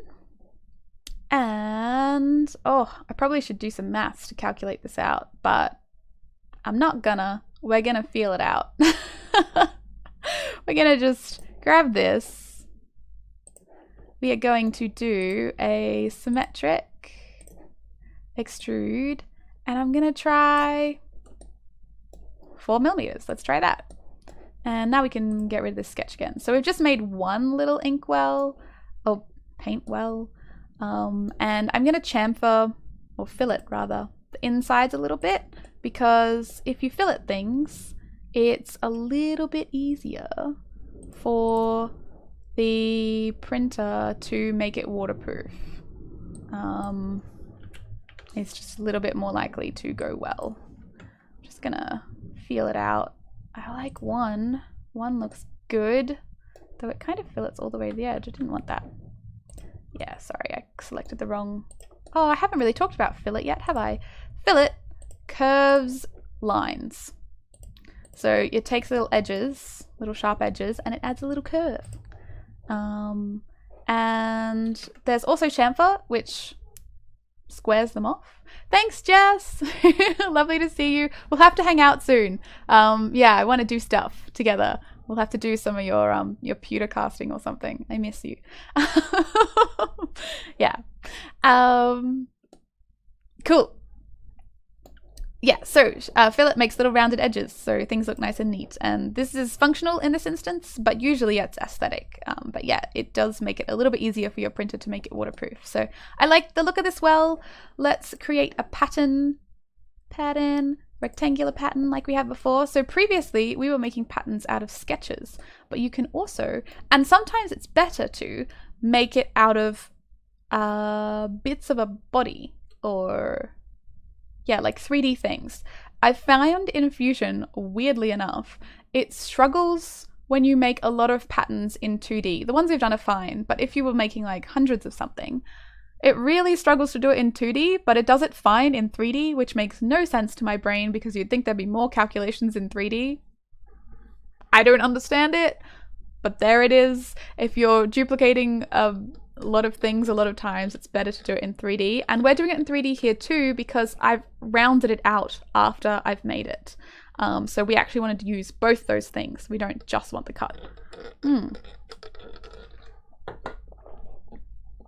So it's asking us for objects and faces. So we could select all these faces, but that is going to be time consuming. What I'm going to do is do features, and we're going to select the rounding out and also the cut. So now it's selected that whole thing, and directions are going to be in a this way direction, and going to pull like that. And we're going to do spacing again because we can set the exact distance between them, and we know they're 4 millimeters, so we want them 5 millimeters apart.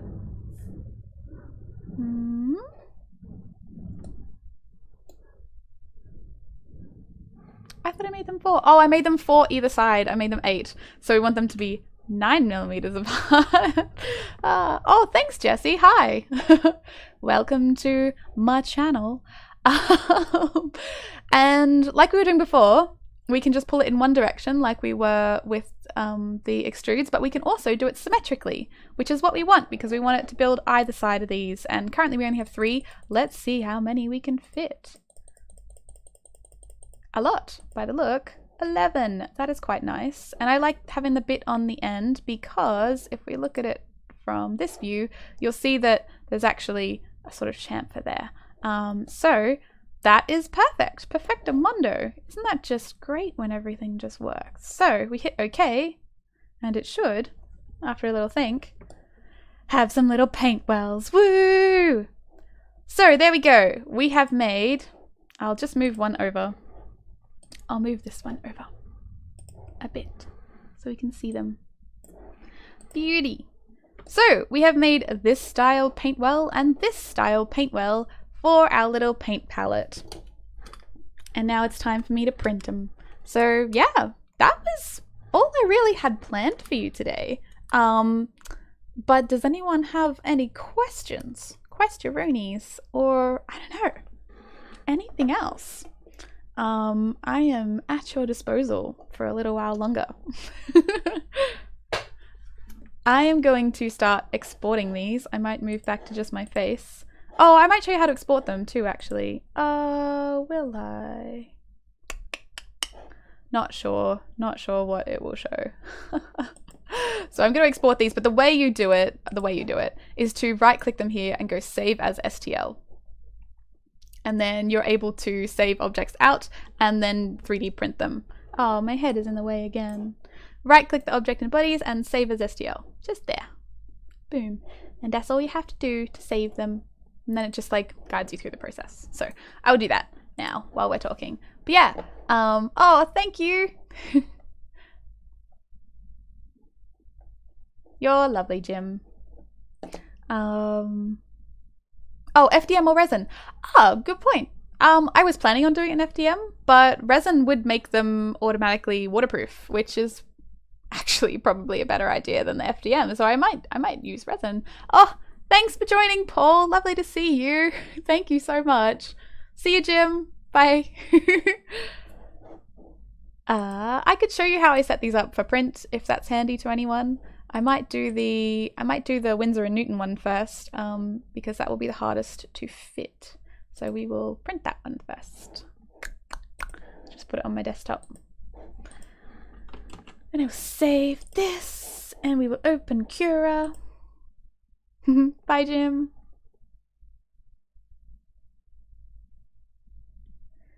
And Cura is opening.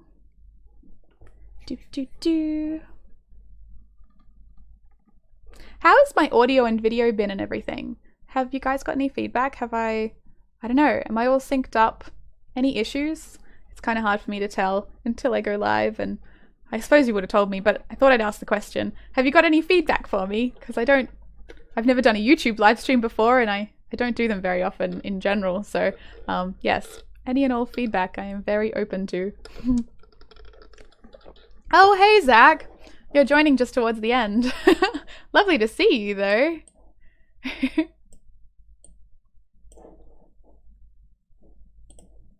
So I might jump back into Cura. We got me in the corner again. I might go over here because Cura does everything on the sides.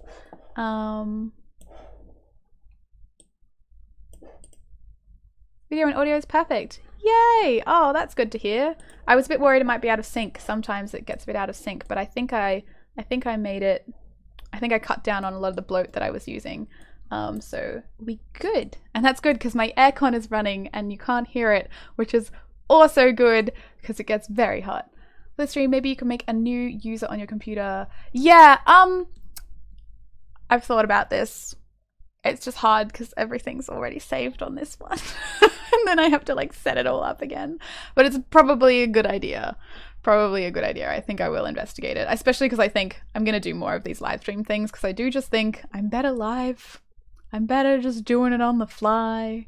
Yeah. Anyway, we will see. Oh, actually, is this the new Cura? Is this the new one? There is a new Cura, a beta, which does... Ah, yeah, Arachne. Let's use Arachne. Oh, yes, I did. Maybe I should make me smaller. What if... How's this? Is this a good size? Yes, I did cover up some of the stuff a few times. I'll have to get better at that. There is a new Cura engine out, which is really, really amazing. It's in alpha, but you can get it on GitHub. And it's really, really cool. The toolpathing for it is so peachy perfect, and it just does beautiful, beautiful lines for like nice, fine, detailed things, which is like all I print. So yeah, if you also print small things and you like being real particular about everything, try out the new Cura engine, Arachne. It's freaking awesome. Yeah, I'm gonna use that for this. And yeah, it is super alpha, so if you find any issues, please tell them, because yeah, they obviously wanna fix stuff. So yeah, I'm just gonna slice this. I can't remember what this profile looks like, so we'll just have a look. Oh, might be just perfect.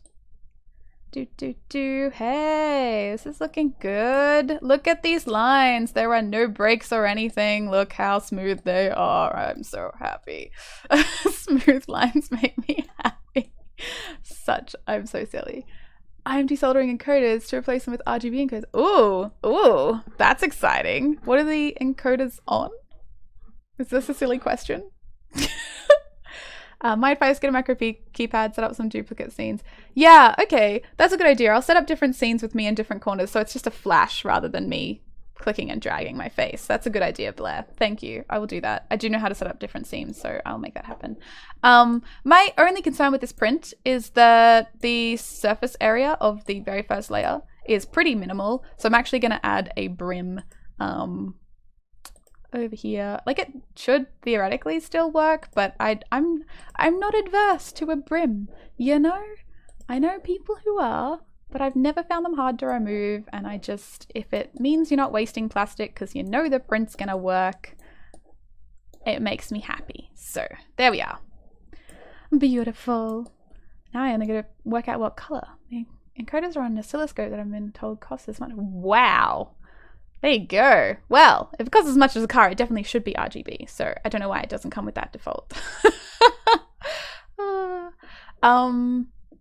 Yeah, I could do like in Cura, that setting that Llama you're talking about is called combing. Combing. And I can say not in skin, and it should, I think, work it out. Yeah, it does. So it will just glide around. But on really, really fine walls like this, it's not the best idea because it traveling back over such fine walls can warp it and make it all bad. It's kind of like almost ironing each parts of each layer, and it can make it really uneven. So it's actually better, especially because I'm knowing that you won't see the inside because we're going to put these pans into it. I think especially knowing that, I'm willing to have the stringing on the inside. So I'm going to turn that off again. But that is a really good setting normally. I definitely use that a lot. I'm just going to not use it in this instance to be, you know, contrarian. Cool, so I'm going to set this up on Octoprint, I think. Yep, and I have white filament. That's all good to go. That's exciting. Because you need white because when you're doing painting, having weird colors next to your paints actually makes them look like a different color. So we actually do need white or gray or black, though it then is harder to mix on a black or see where you've spilled it on a black. So yes, we're going to be using white. Good old plain white. So save to file. Look at that, only 31 minutes. Gotta love that. Save that to that file. And gonna pop this. You can see it on Octoprint. Do I have a camera set up? I don't think I do on this one. Sorry, everyone. But we'll dump this in here. I realized too, we could do another modeling because I actually wanted to do, I've totally forgot. But we can do another modeling in Fusion 360 because I want to do another one for this. I'll show just me again. I have this little locket that I also want to put watercolor palettes into because I'm putting watercolor palettes into everything I own apparently. And this is a little like necklace locket. And I recently printed this fake opal, which is a little hard to see because the light's not strong. Still hard to see, probably just the camera, but it's iridescent and it shines like opal, and I printed it in my 3D printer on just this comes straight off the printer like this. The only thing that is post-processed is the B is filled in with a gold paint, but the shine that it has that looks like a white opal is from adding glitter to a resin print. So that's one thing I've already done, but I want to put a little palette on the inside here, just with like maybe 3 colors, 4 colors, maybe 5. Yes, the resin does call to me. Well, I figured, you know, it would be fun after our video together, Zach. Yeah, Ed, I could do that, except I would definitely forget that there's a live stream folder, and I would definitely forget to set that up beforehand, and then I would just show everyone everything again, and that's a bad idea.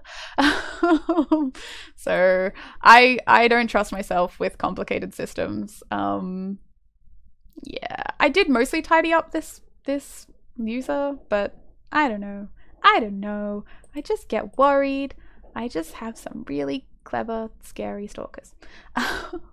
Anyway, I'm putting that print on, and I'm gonna jump back into Fusion and do a bit more modeling in Fusion, I think. I'm gonna pop that over here. I might just, the printer's gonna warm up and then it's gonna ask me to put the, oh, it's nothing bad. It's just like personal information that could be worked out. You know, people could work out how to find me. That's all. That's most of the stuff I'm worried about. Yeah, I'm just gonna plug in the leveling guide for that printer, and it can tick along in the background.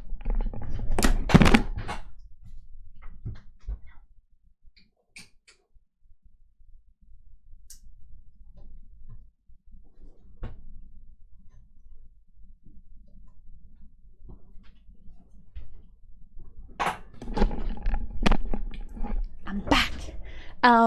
That printer will be a little bit noisy as it levels. I'll need to hit the button to start it. But after that, it should print relatively quietly. We'll see how it goes. Cool, so that's that one. But let's do this one. This shape would be really good to scan. So I am sad that my scanner isn't working because this is an ellipse and it's not an even ellipse. This looks like it's been like rounded out a little bit further on the edges. Kind of hard to tell, but if you look at a lot of ovals, it'll make sense. So I'm a little bit bummed that I don't have my scanner. Anyway, we'll do our best, and I will try and model a little palette to fit in here. So this will be a slightly different process, similar enough though. And I might measure and put it into a sketch as we go. So I'm going to start by making this ellipse shape, and we're going to start a sketch, and we're going to put it on the top plane. Oh, it's not a 3D scanner. Just a 2D scanner, a flatbed scanner. What you do is you take a nice simple shape like this and you grab a stainless steel ruler or a nice accurate ruler and you lay it down on your bed and scan it. The reason I don't use a phone llama is because there's this thing called parallax error, which is basically because a lens takes an image in perspective. The dimensions would all be slightly off. It's kind of hard to explain, but because like further away things are like at a different, they're like, your vision is radiating outwards from a point from your eyes. And same with a lens, it radiates out from the camera lens, which means that when you look at something, it kind of stretches outwards. It's kind of really hard to explain. But basically, when you take an image with a camera or your eye, the perspective warps that measurement, so it's not as accurate as scanning something on a flatbed scanner.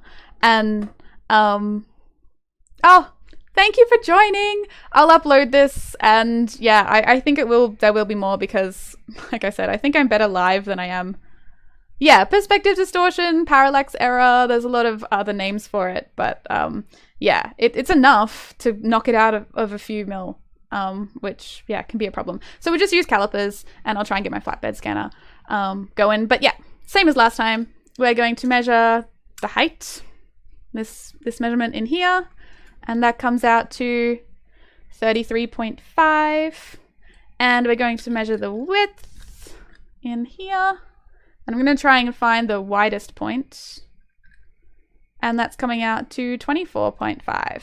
There you go. And one thing I didn't mention on this one, partially because it's a bit longer, so there's a bit more play, but on this one it'll become more important because we're trying to make push fit parts. We can try and make parts that just fit in there.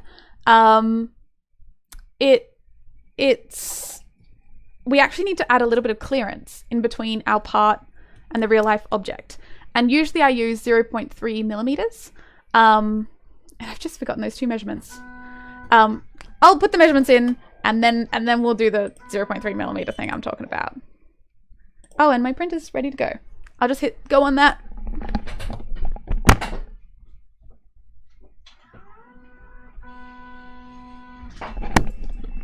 It'll be a little bit loud, just for the leveling, and then it'll quieten down a little. And that will be good because maybe we'll even be able to see if this fits before the end of the stream, because that was only a half an hour print, so see how it goes. I'm going to remeasure those two measurements I just took because I was talking and forgot what they were. So 33.5, 33.5, and then, oh, where is it? That was weird. Let's start again. Ellipse. Okay, 3.5. Ah, yeah, there we go. And this one in here is 24.5. Okay. And we're just going to use a pure ellipse. I'm going to see how far off it is. I think it's a little bit wider than a pure ellipse, but we're just going to see what this looks like. It won't be a very long print. Cool, so that thing I was mentioning before. Oh, hey! That's wonderful! Congratulations, Zach. That's awesome. Heck yeah. Heck yeah. That's really, really cool. Yay. Partnered. See you, Ethan. Ethan's dad, rather. I'm reading and talking at the same time. So bad. Just gonna take the leveling thing off the printer. I'll be back.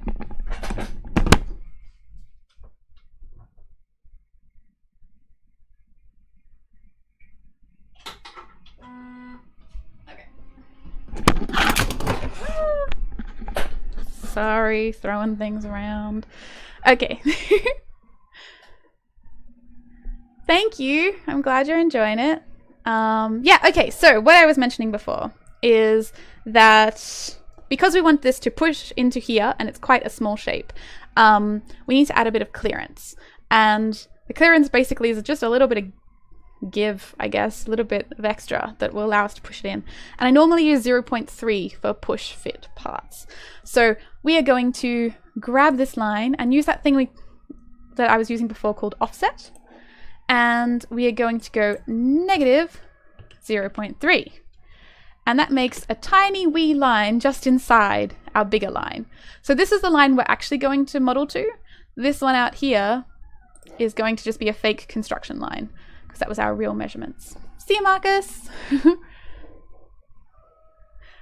Beautiful. So we have this oval, and now I kind of got to decide what I want this palette to look like. And I think I was kind of imagining it would be kind of cute to have sort of 5 spaces, and maybe there's this shape here, which is also on the back. It'll be a little more obvious.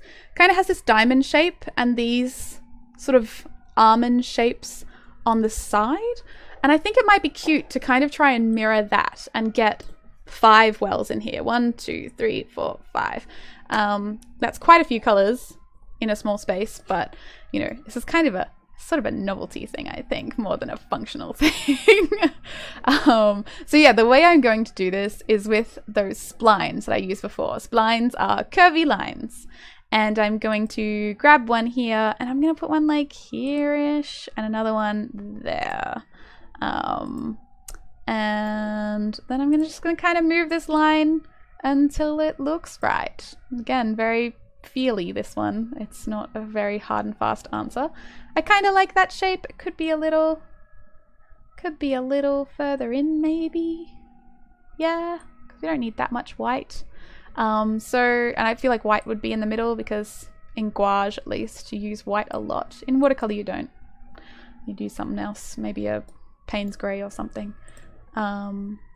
Just the techniques are slightly different, but tangent. Anyway, I'm going to use this offset function again, and that's how we're going to make the 1mm wall, just like we were doing before. And I'm going to hit OK on that one. And so now we have our little almond shape, but we want 4. We want them all around this object. And again, I'm working where my face is. We want 1, 2, 3, 4 all around. And we could use a circular pattern, which would like move it all around. But the problem is, would it work? Let's try it. No, it won't work because this is a slightly different shape. Yeah. So we're going to use mirror. Mirror. So we are going to mirror these 2 objects along this center line, which isn't actually a center line because it's part of the ellipse. This is hard to see, but you'll just have to trust me that even though these look like dotted construction lines, they're not. So we will have to draw one. We will just draw a line. Just draw it here. Draw this line. And draw that line. And they'll be the lines we'll use for our mirror. So we're going to select these 2 objects. This will be our mirror line. And boom, it's over there. And now we'll just mirror it again. So we've got one going down. So this time we will select all 4 of these objects. And we'll mirror it across that plane. And now we have that cute little pattern. We got 1, 2, 3, 4. And I think that's quite cute. I'm quite happy with that. I wonder if we might... This gets quite fine here. I wonder if we might try and bring these lines... Currently these lines don't join, it'll be obvious in here. These lines don't join all the way up, and that's because we offset them from here. So they don't touch here just because they're like moved out in one direction. It can't predict what that line is going to do. So I might undo the mirroring we've done, and I might just make sure that these lines join up to our outside. Oh, actually, it'll be fine. It'll be fine. Will it be fine? Yes, it'll be fine because we haven't made a border for the outside. So the outside also needs a 1mm ring around it so that it holds the paint in. Important, just a little. So yes, we'll do that. Oh, why'd that not work? Did I not hit OK? I must have hit cancel. -1. Okay, yes. Beauty. So now we have these shapes, and that looks nice. I'm happy with that. That's pretty. This is good. This is a quick one. Cool. Alrighty, so we will do an extrude, and we are going to select all of these shapes. And we're going to go down 1mm, I think. So -1. And Fusion now makes our sketches invisible, which is fine. Actually, changing my mind. We're going to do the height of this thing. And remember, again, you can test the height with the calipers by using this bit on the bottom. And so you just gotta level that bit first and zero it out up here, because it's usually a little bit different to the top of your calipers just from wear and tear and stuff. And now you can open up your calipers again and just push it into the void until it hits the side. Come on. Yeah. Beauty. And I got 4.5, and there's like a little... This outside lip is slightly higher than this inside lip, probably hard to tell on camera, but I think I've got 5mm there, so I'm actually going to make it 5. It also has a little bit of extra here, so it should still close at 5. So we're going to make it 5. 5. Oh, -5. I want it going down. -5. Yes. Turn this sketch back on, and now we're going to cut in these little windows for our paint, and we're going to make them -4, so the base is 4. And that, really quickly, is the paint palette. So you can work really quickly if the shape is simple. Probably should have done that one first, in retrospect. I might round out some of these little angles in here. That would be nice, because it would make them a little less prone to having water seep through them. So we'll do one there. Hi Justin, how you doing? Lovely to see you. Sorry I haven't been on Matt's calls. I have been doing things on the weekend, but I will be back this weekend. Justin joins Matt Stoltz's call. Matt Stoltz is head of community for Prusa and has a public call that he announces on Twitter every week, and it's great fun. It has kept me going in COVID times. It's been my socializing. I'm not sure whether this fillet will work because, oh, let's just try pulling it out a little. Yeah, it's gonna break. Meh. Meh. This fillet isn't working because these lines are too close together. And it just doesn't like working. So I wonder if I...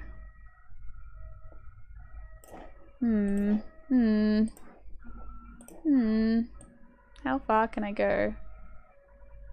There. Let's put all of these around 1.65. We're going to do a fillet on all of these, and then we'll try filleting it again. Now that... Oh my god. Ha! Click too many things. Okay, we're gonna fill it there. We're gonna fill it there. We're gonna come over here and do the same on the other side. And then we will try filleting once more. 1.65. Beauty. Alright. Just give us a bit more. Oh, you poor thing. Man. School is a weird time.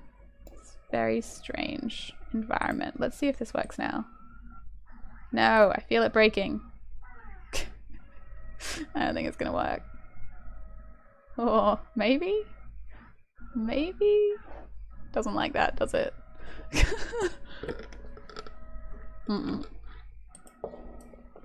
Okay. Oh, it might have been. No. No. Maybe. What? Maybe I need to select all the way through here? No, it's not gonna work. Boo. Boo, I say. Ugh. Maybe what I could do is way back here in this sketch.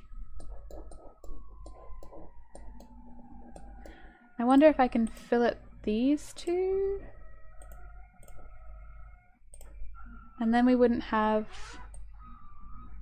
that weirdo line. It breaks all out. Ooh. Oh god. Breaks everything.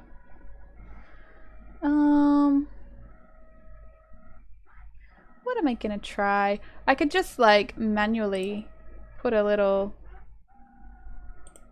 circle in here. 3-point circle like we did before. 1, 2. Oh, must have clicked somewhere. Circle. 3-point circle. Circle. My mouse isn't responding to me. It's really strange. Maybe I've just freaked Fusion out. Tried too many different things. Okay. Let's maybe try this. Maybe? We'll make this a tangent. Oh. Why won't you be a tangent? Fusion. Fusion. What are we doing? 3-point circle. We want one of those points to be on this line. Why is it snapping? I think I'm bugging out. Just gonna try saving this.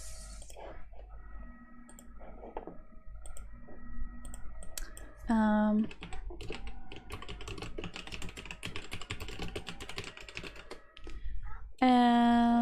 then I wonder if I might have to open it and close it again because I think it's actually bugging. Because I should. There's no reason why I shouldn't be able to put circles on those lines. Oh yeah, there. Finally got it to snap. There. There. Okay. And now I should be able to... Oh, maybe it won't tangent them because they're splines. Maybe it doesn't tangent to splines. So, yeah, maybe that's just too complicated for it. Okay, well let's manually add some. And I will do something like this. And just manually draw in the shape I think it should be. And this one can round around this way a bit. Come on. Come on, you. Oh god. Oh, not behaving. What is it attached to? It's not attached to anything. I think we're bugging. I'm gonna close Fusion and open it again. It's just not... It's not behaving. Being a butt. Our print is going well though. Down there. It's doing its thing. It's looking legit. It is maybe 3 mil high. That's exciting. I'm excited. We might be able to test it before the end of the stream. That'll be cool because I'll be able to come back in and show you how we change dimensions that we made a while ago. So that's fun. What's everyone else up to? What are you doing while you watch/listen to me? Got Fusion opening again. It's doing its thing. Fusion, you can do it. I know what I might do. I might duplicate the sketch so it stops trying to recalculate stuff. Might put a sketch on top of the sketch if it's not working. And that might help it because it might be trying to like calculate something and that's what's freaking it out. And we don't actually want it to calculate anything. So I might try that. That might help us. I'm just going to open up that documento.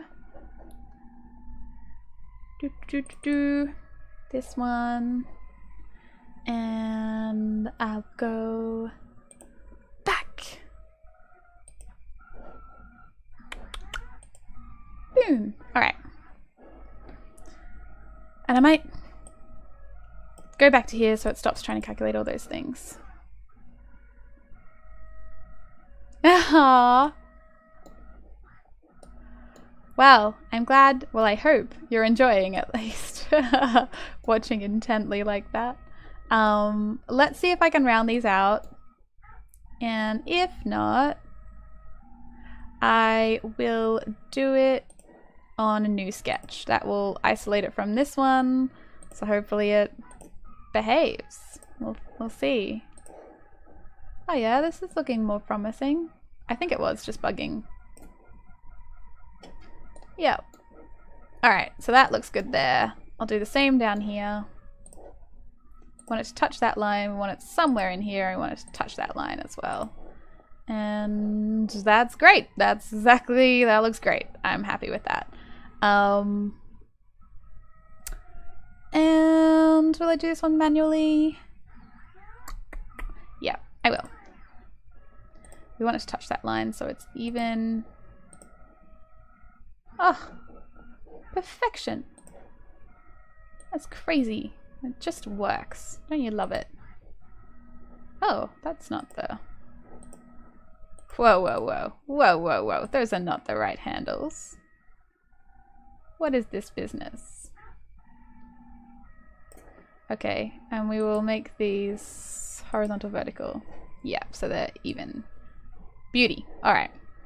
Oh, this is getting a bit confusing because it's not straight up and down. Okay, and this one also needs to be horizontal, vertical, and yeah, okay, so that's good. We'll be able to reflect that one over. Beauty. And we'll do the same here. So with Fusion, like sometimes something isn't working and you can always find a workaround. There is like a million ways to do anything that you want to do. So yeah, if you can't work it out, there will be a way. Like if it's not doing the way you want it, there will be another way.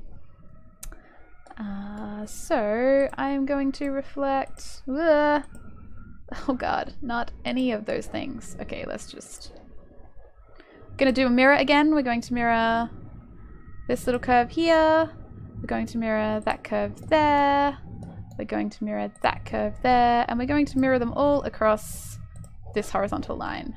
Beautiful.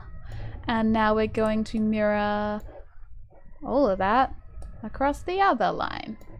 I'm going to do that and that and that and that and that, and it's all going to be mirrored across that middle one. Boom! So now we have some nice rounded corners on everything, so it looks nice and neat. And I'm going to finish that off. We're going to extrude that one, and this second extrude will be different. So I'm actually going to, down here in Fusion, down here in the timeline, and again, this is what I love about Fusion, is that you can come back and change things. So we don't want these fillets, they weren't working for us. I'm going to delete them. And this extrude is actually going to be different to what we had. So we are going, you can double click on, so I want to change this second extrude we did to cut the holes out. And you can do that just by double clicking on it. And if we open up the sketches, we'll be able to see our sketch. And we can take away all these profiles over here on the side and select new ones. Just like that. So now we have our nice round ones. Yay! And that's great. So we can change it. And I'm going to do that fillet again. So this fillet up in the top, I'm going to fillet all the bottoms because that will make them a little bit more waterproof. Oh, no. Oh, it's because I'm trying to do 5mm. 0.5. Not even 0.5? Or is that still the old error?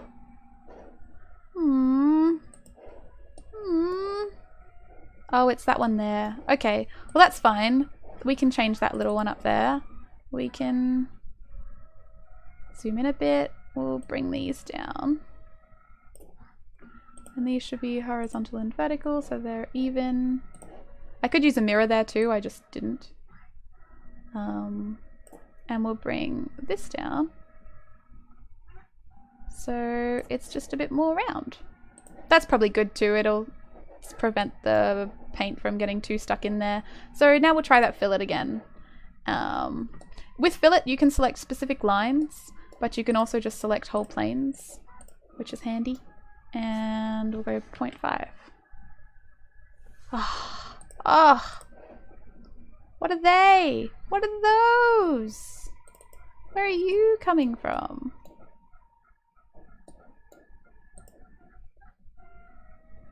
Why is there 2 lines there? Okay, I'm just gonna check this. Oh, I see. It's very ever so slightly overriding that other line. It's really hard to tell. Hi, Brooke! Not getting her glitter back. Oh, poor Brooke. I love glitter. Oh my god. My poor partner. My poor partner. So this line should actually be joined with this line, and if it joins with that line, then it can't cross it. So I would just check that, yeah, did transfer over to here. What other ones have I buggered? This line should join with that line. Because then it can't cross it, I think. I think that's correct. Yeah, if it's touching the one that it's heading in the direction of. We'll just check all of these. Yeah, that one is touching that one. Okay. These ones. This should be the coincident line. I think that should be fine though. Okay. Yes, it's true. I do have the safe glitter. Safe glitter. Oh no, I buggered it. How did I do that? How did I do that? This bit looks all wonky now. And I can't seem to open the sketch now? Oh, Fusion. Have I just been running you too much? Why are you so unhappy? Yes, this point. Let me select that point. Come on. Stop being a butt. That point. Yes. I'm just gonna delete some of these constraints. It's having a hard time. I don't know what its hard time is, but I think it's trying to line too many things up and it just can't work it out.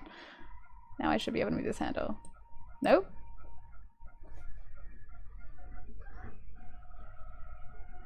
Can't tangent constraint a spline, apparently. I was trying that before.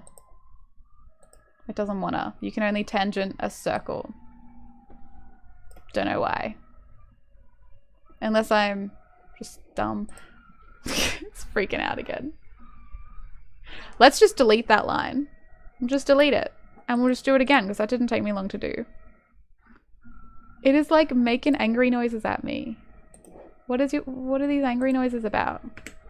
Okay, we'll just delete it. Ugh. And we'll delete this one over here. Okay, and we'll try again. Spline. Spline. Spline. Spline. Okay. Why is it taking so long just to do that spline? I think it's bugging out again. Ugh! It did that whole other way trickier one just fine, and now it just can't work out an extrude and a plain old. Yep. Let's restart it again. Ugh. Best laid plans. Yeah, the tangent it is due to the math. Like, theoretically, it should be able to apply a constraint. Like, it should be able to apply a tangent to a spline. Like, there's ways to work that out. Most people learn how to do that in high school. But I don't know that Fusion can do it. Fusion is really weird in some things. Like, you can't do an equation with a dimension in it. So, like, if you have a dimension over here that's, like, 5 millimeters, you can't use that dimension again elsewhere if that original dimension has a calculation in it. It's so strange. It's just, like, some of the ways it works are just, like, not logical. Yeah, anyway. So if I put that there, so I would just try this. Yeah. Yeah, that's what, I will do that. That's what I've been doing elsewhere. That's what I was doing when I was clicking and snapping them to it. It adds a coincident constraint. It, you're just not manually putting it in, but it does do that. So I'm gonna select these and do horizontal, vertical, and oh, and now it's not. What the fuck? I mean, can't swear on YouTube, can we? Maybe we can. I don't fucking know. I just did it again. Sorry, Justin. Yeah, okay, I'm gonna restart Fusion again. We're just gonna finish that sketch, save it, exit, and try again. Bloody hell. Best laid plans, but yeah, I definitely will. That's what I'd been doing with the other control points, is making them attach to that line so that they couldn't go over it. I will do that again. Ooh. No, you don't need to know the math. The computer does all the math. It's like Illustrator. There's all those lines are made out of math, but you don't need to know them. It works it all out. Zach Discord raid. Oh, did someone put it on Zach? I should check out.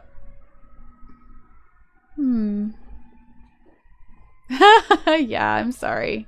Go to bed. I think my file is right here.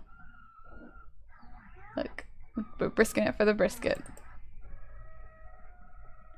And I called it this capuchon one. Yeah. Oh, thanks, Zach. You are lovely. He a lovely, lovely human. Oh no, we wanna change this. Alright, let's get rid of you. Problem child. I think that fillet should actually work. Let's just leave that one off. Let's do the rest. Oh, what happened here? Oh. Oh. See, it's trying to think too much. Don't want you thinking, Fusion. Stop thinking. I think these fillets on the inside should actually work though. I think it's these ones that are the problems. We will do this again. Get rid of these profiles. Oh. Oh, now they're not coincident. Oh my god. It's clearly was trying to do something that I didn't want it to do. You should be coincident to there. Make sure I have all these in. Thank you so much for joining, Blair. Yep, I'll definitely try and upload this. Should go fine. This is still recording fine on OBS, so... Ah! I'm like, oh yes, this is gonna be so easy. So easy. Oh my god. Lies. It is not easy. It does not want to work. Holy bejeebus. Let's... Nah, I'm just breaking. Just breaking. I'm gonna wait for it to finish. I'm gonna redo all these round things. I know, I totally jinxed it. I was like, oh, it's gonna be so much easier. Oh, so great. Lies. It's not easy. It's a butt. It's a poopy butt. We're gonna delete all of them. All of them. We're gonna do it again. And I'm gonna do it on a separate sketch because then hopefully it'll stop trying to think so hard. Don't want it thinking. I think this is the problem. Why is that? What even is that? How did you get there? I don't know. Let's put it back. Let's delete you. Alright, so the way we can put this on a new sketch without having to redraw it. Oh, they do? Oh, cool. Neat. That would be handy. I am new to YouTube, so I don't know anything. So we're going to create... So I just rolled the timeline back a bit down here. So before we did this extrude and before we did both the extrudes actually, I rolled it back to here so we can edit in here. So we're actually inserting this new sketch in at this point in time rather than in future, which is another beautiful thing about Fusion. So I'm going to put another sketch on top of this sketch. So they're directly on top of each other. It's like laying two transparency films directly on top of each other. So the reason I'm doing this is because if I make changes on this sketch, it won't try and change them on this sketch. And hopefully that reduces one point of error where this might be going wrong. So what I'm going to do is I'm going to project some of these lines up onto this sketch. Remember how we talked about project before? It allows you to reuse geometry from elsewhere on your model or your sketches in the current design. So that is what I'm going to be doing. I'm going to grab this oval. I'm going to grab all these pointy shapes that make up the insides here. And yeah, I'm just going to add these. And these shouldn't be able to be moved. They're just reflections of what's below. So we'll see how we go. I'm going to add another spline here. And we're going to do that kind of thing.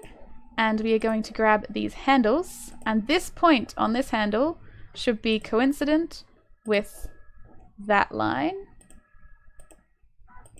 Which again, it doesn't want to do. Am I just asking too much? Okay. Now it'll do it. Don't know why. But I'm going to snap it there. So it's snapping them there fine now. It just didn't want to do it with a coincident constraint. Don't know why. Anyway. Sometimes Fusion is a mystery. It doesn't want to work. And we just find ways to make it. Because I'm not one for failing. Don't deal well with failure, so I try and avoid it. Okay, so we've got two there. That looks fine. That looks fine. We're going to mirror these across. Actually, can we select that mirror line? We can't yet. Oh yeah, we can, weirdly enough.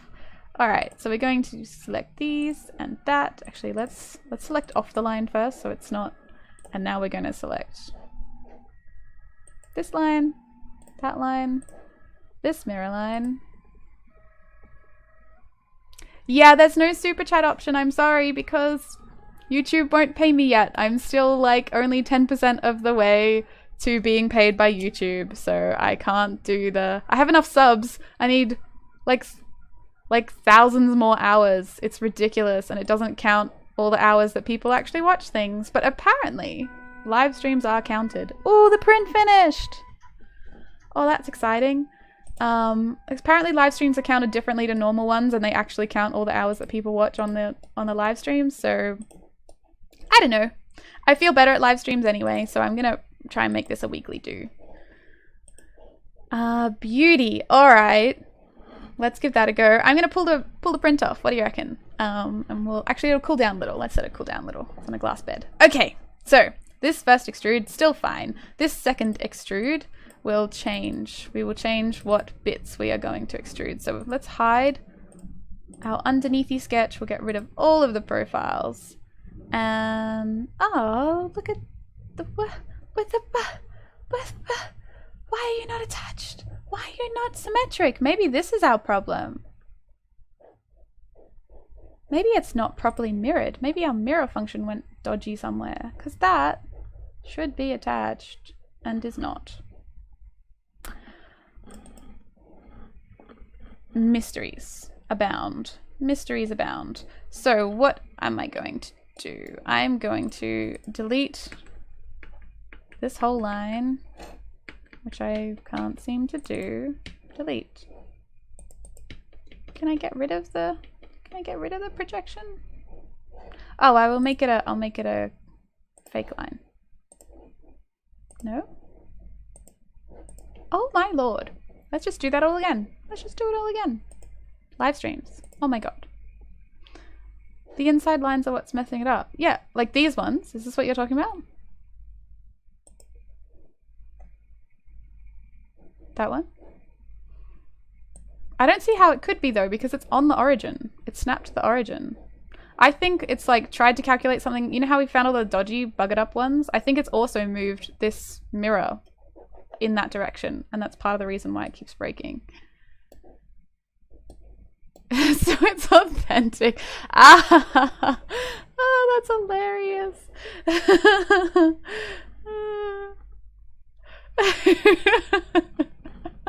Hey, thanks, Zach.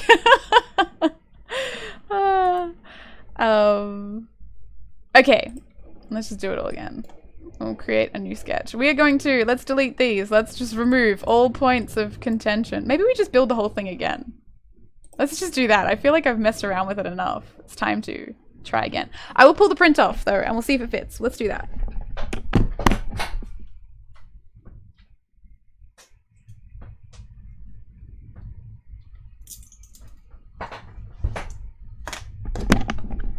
We have a print.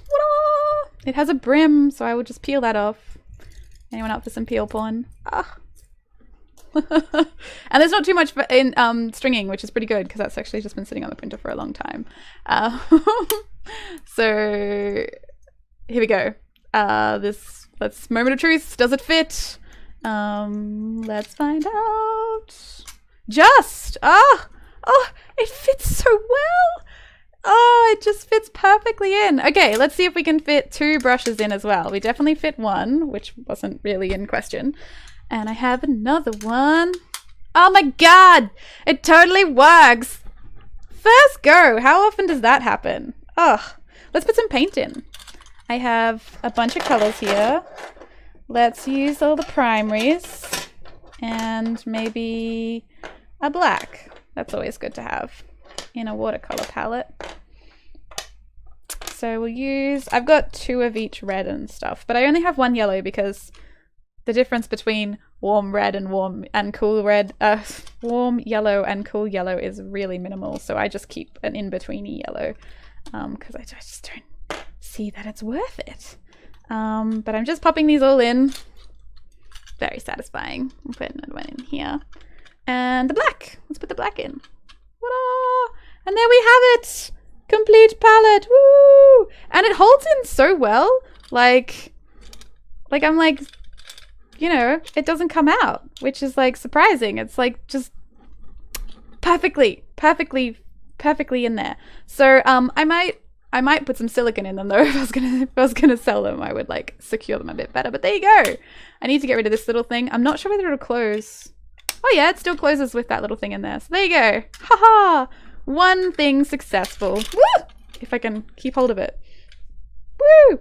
And I think I might look to try and make some little palettes that we can stack in here.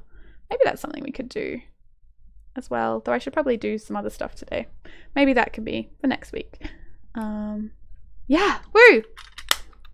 Love it. Very happy. I might leave this cabochon too. What do you? Is anyone really keen to see the second watercolor palette to work, or shall we call the stream here and I'll go do some other things with our day and a lot of you can go to sleep? What do you reckon?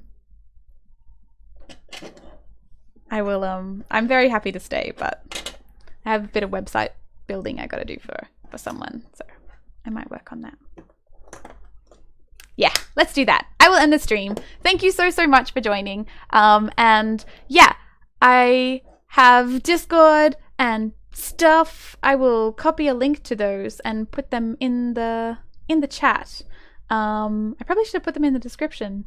That would have been wise, but here we are. And yeah, I'll pop a link to my Discord and stuff. I'll grab the links right now. Talking too much. Where are they? Here we go. So yeah, subscribe on YouTube. I do a weekly Meet a Maker, and I yeah, hang out with cool makers who do lots of different stuff. I do some little videos of my own of little projects and techniques and stuff. I have some really short, sharp tutorials on various little things. Please support me on Patreon. Otherwise I have to go find a real job. And I hang out on Twitter a lot. And I am Billie Ruben Make on there on Twitter. So yeah, thank you so much for joining. I really appreciate it. This was really fun. I think I'm going to do more of these kinds of things. I have a Prusa Mini sitting over here waiting to be unboxed. So I think that might be my next live stream. So we might unbox that. I've heard it's actually a pretty quick unboxing, so we might unbox that and then maybe I'll do some more Fusion. We'll see how we go. But yeah, thank you so much. And I will put invites for those make workshops that I mentioned on about Fusion 360, and it's more structured than this. It's actually like teaches you all the steps in a logical, sequential kind of order. And yeah, I'll put those out in Twitter and Discord and stuff, and probably on YouTube as well. So check those out if you want to learn more Fusion, and otherwise catch me on the socials, and I'll see you around. See you on the internet. Bye everybody. Mwah. End. Yes, I want to do that.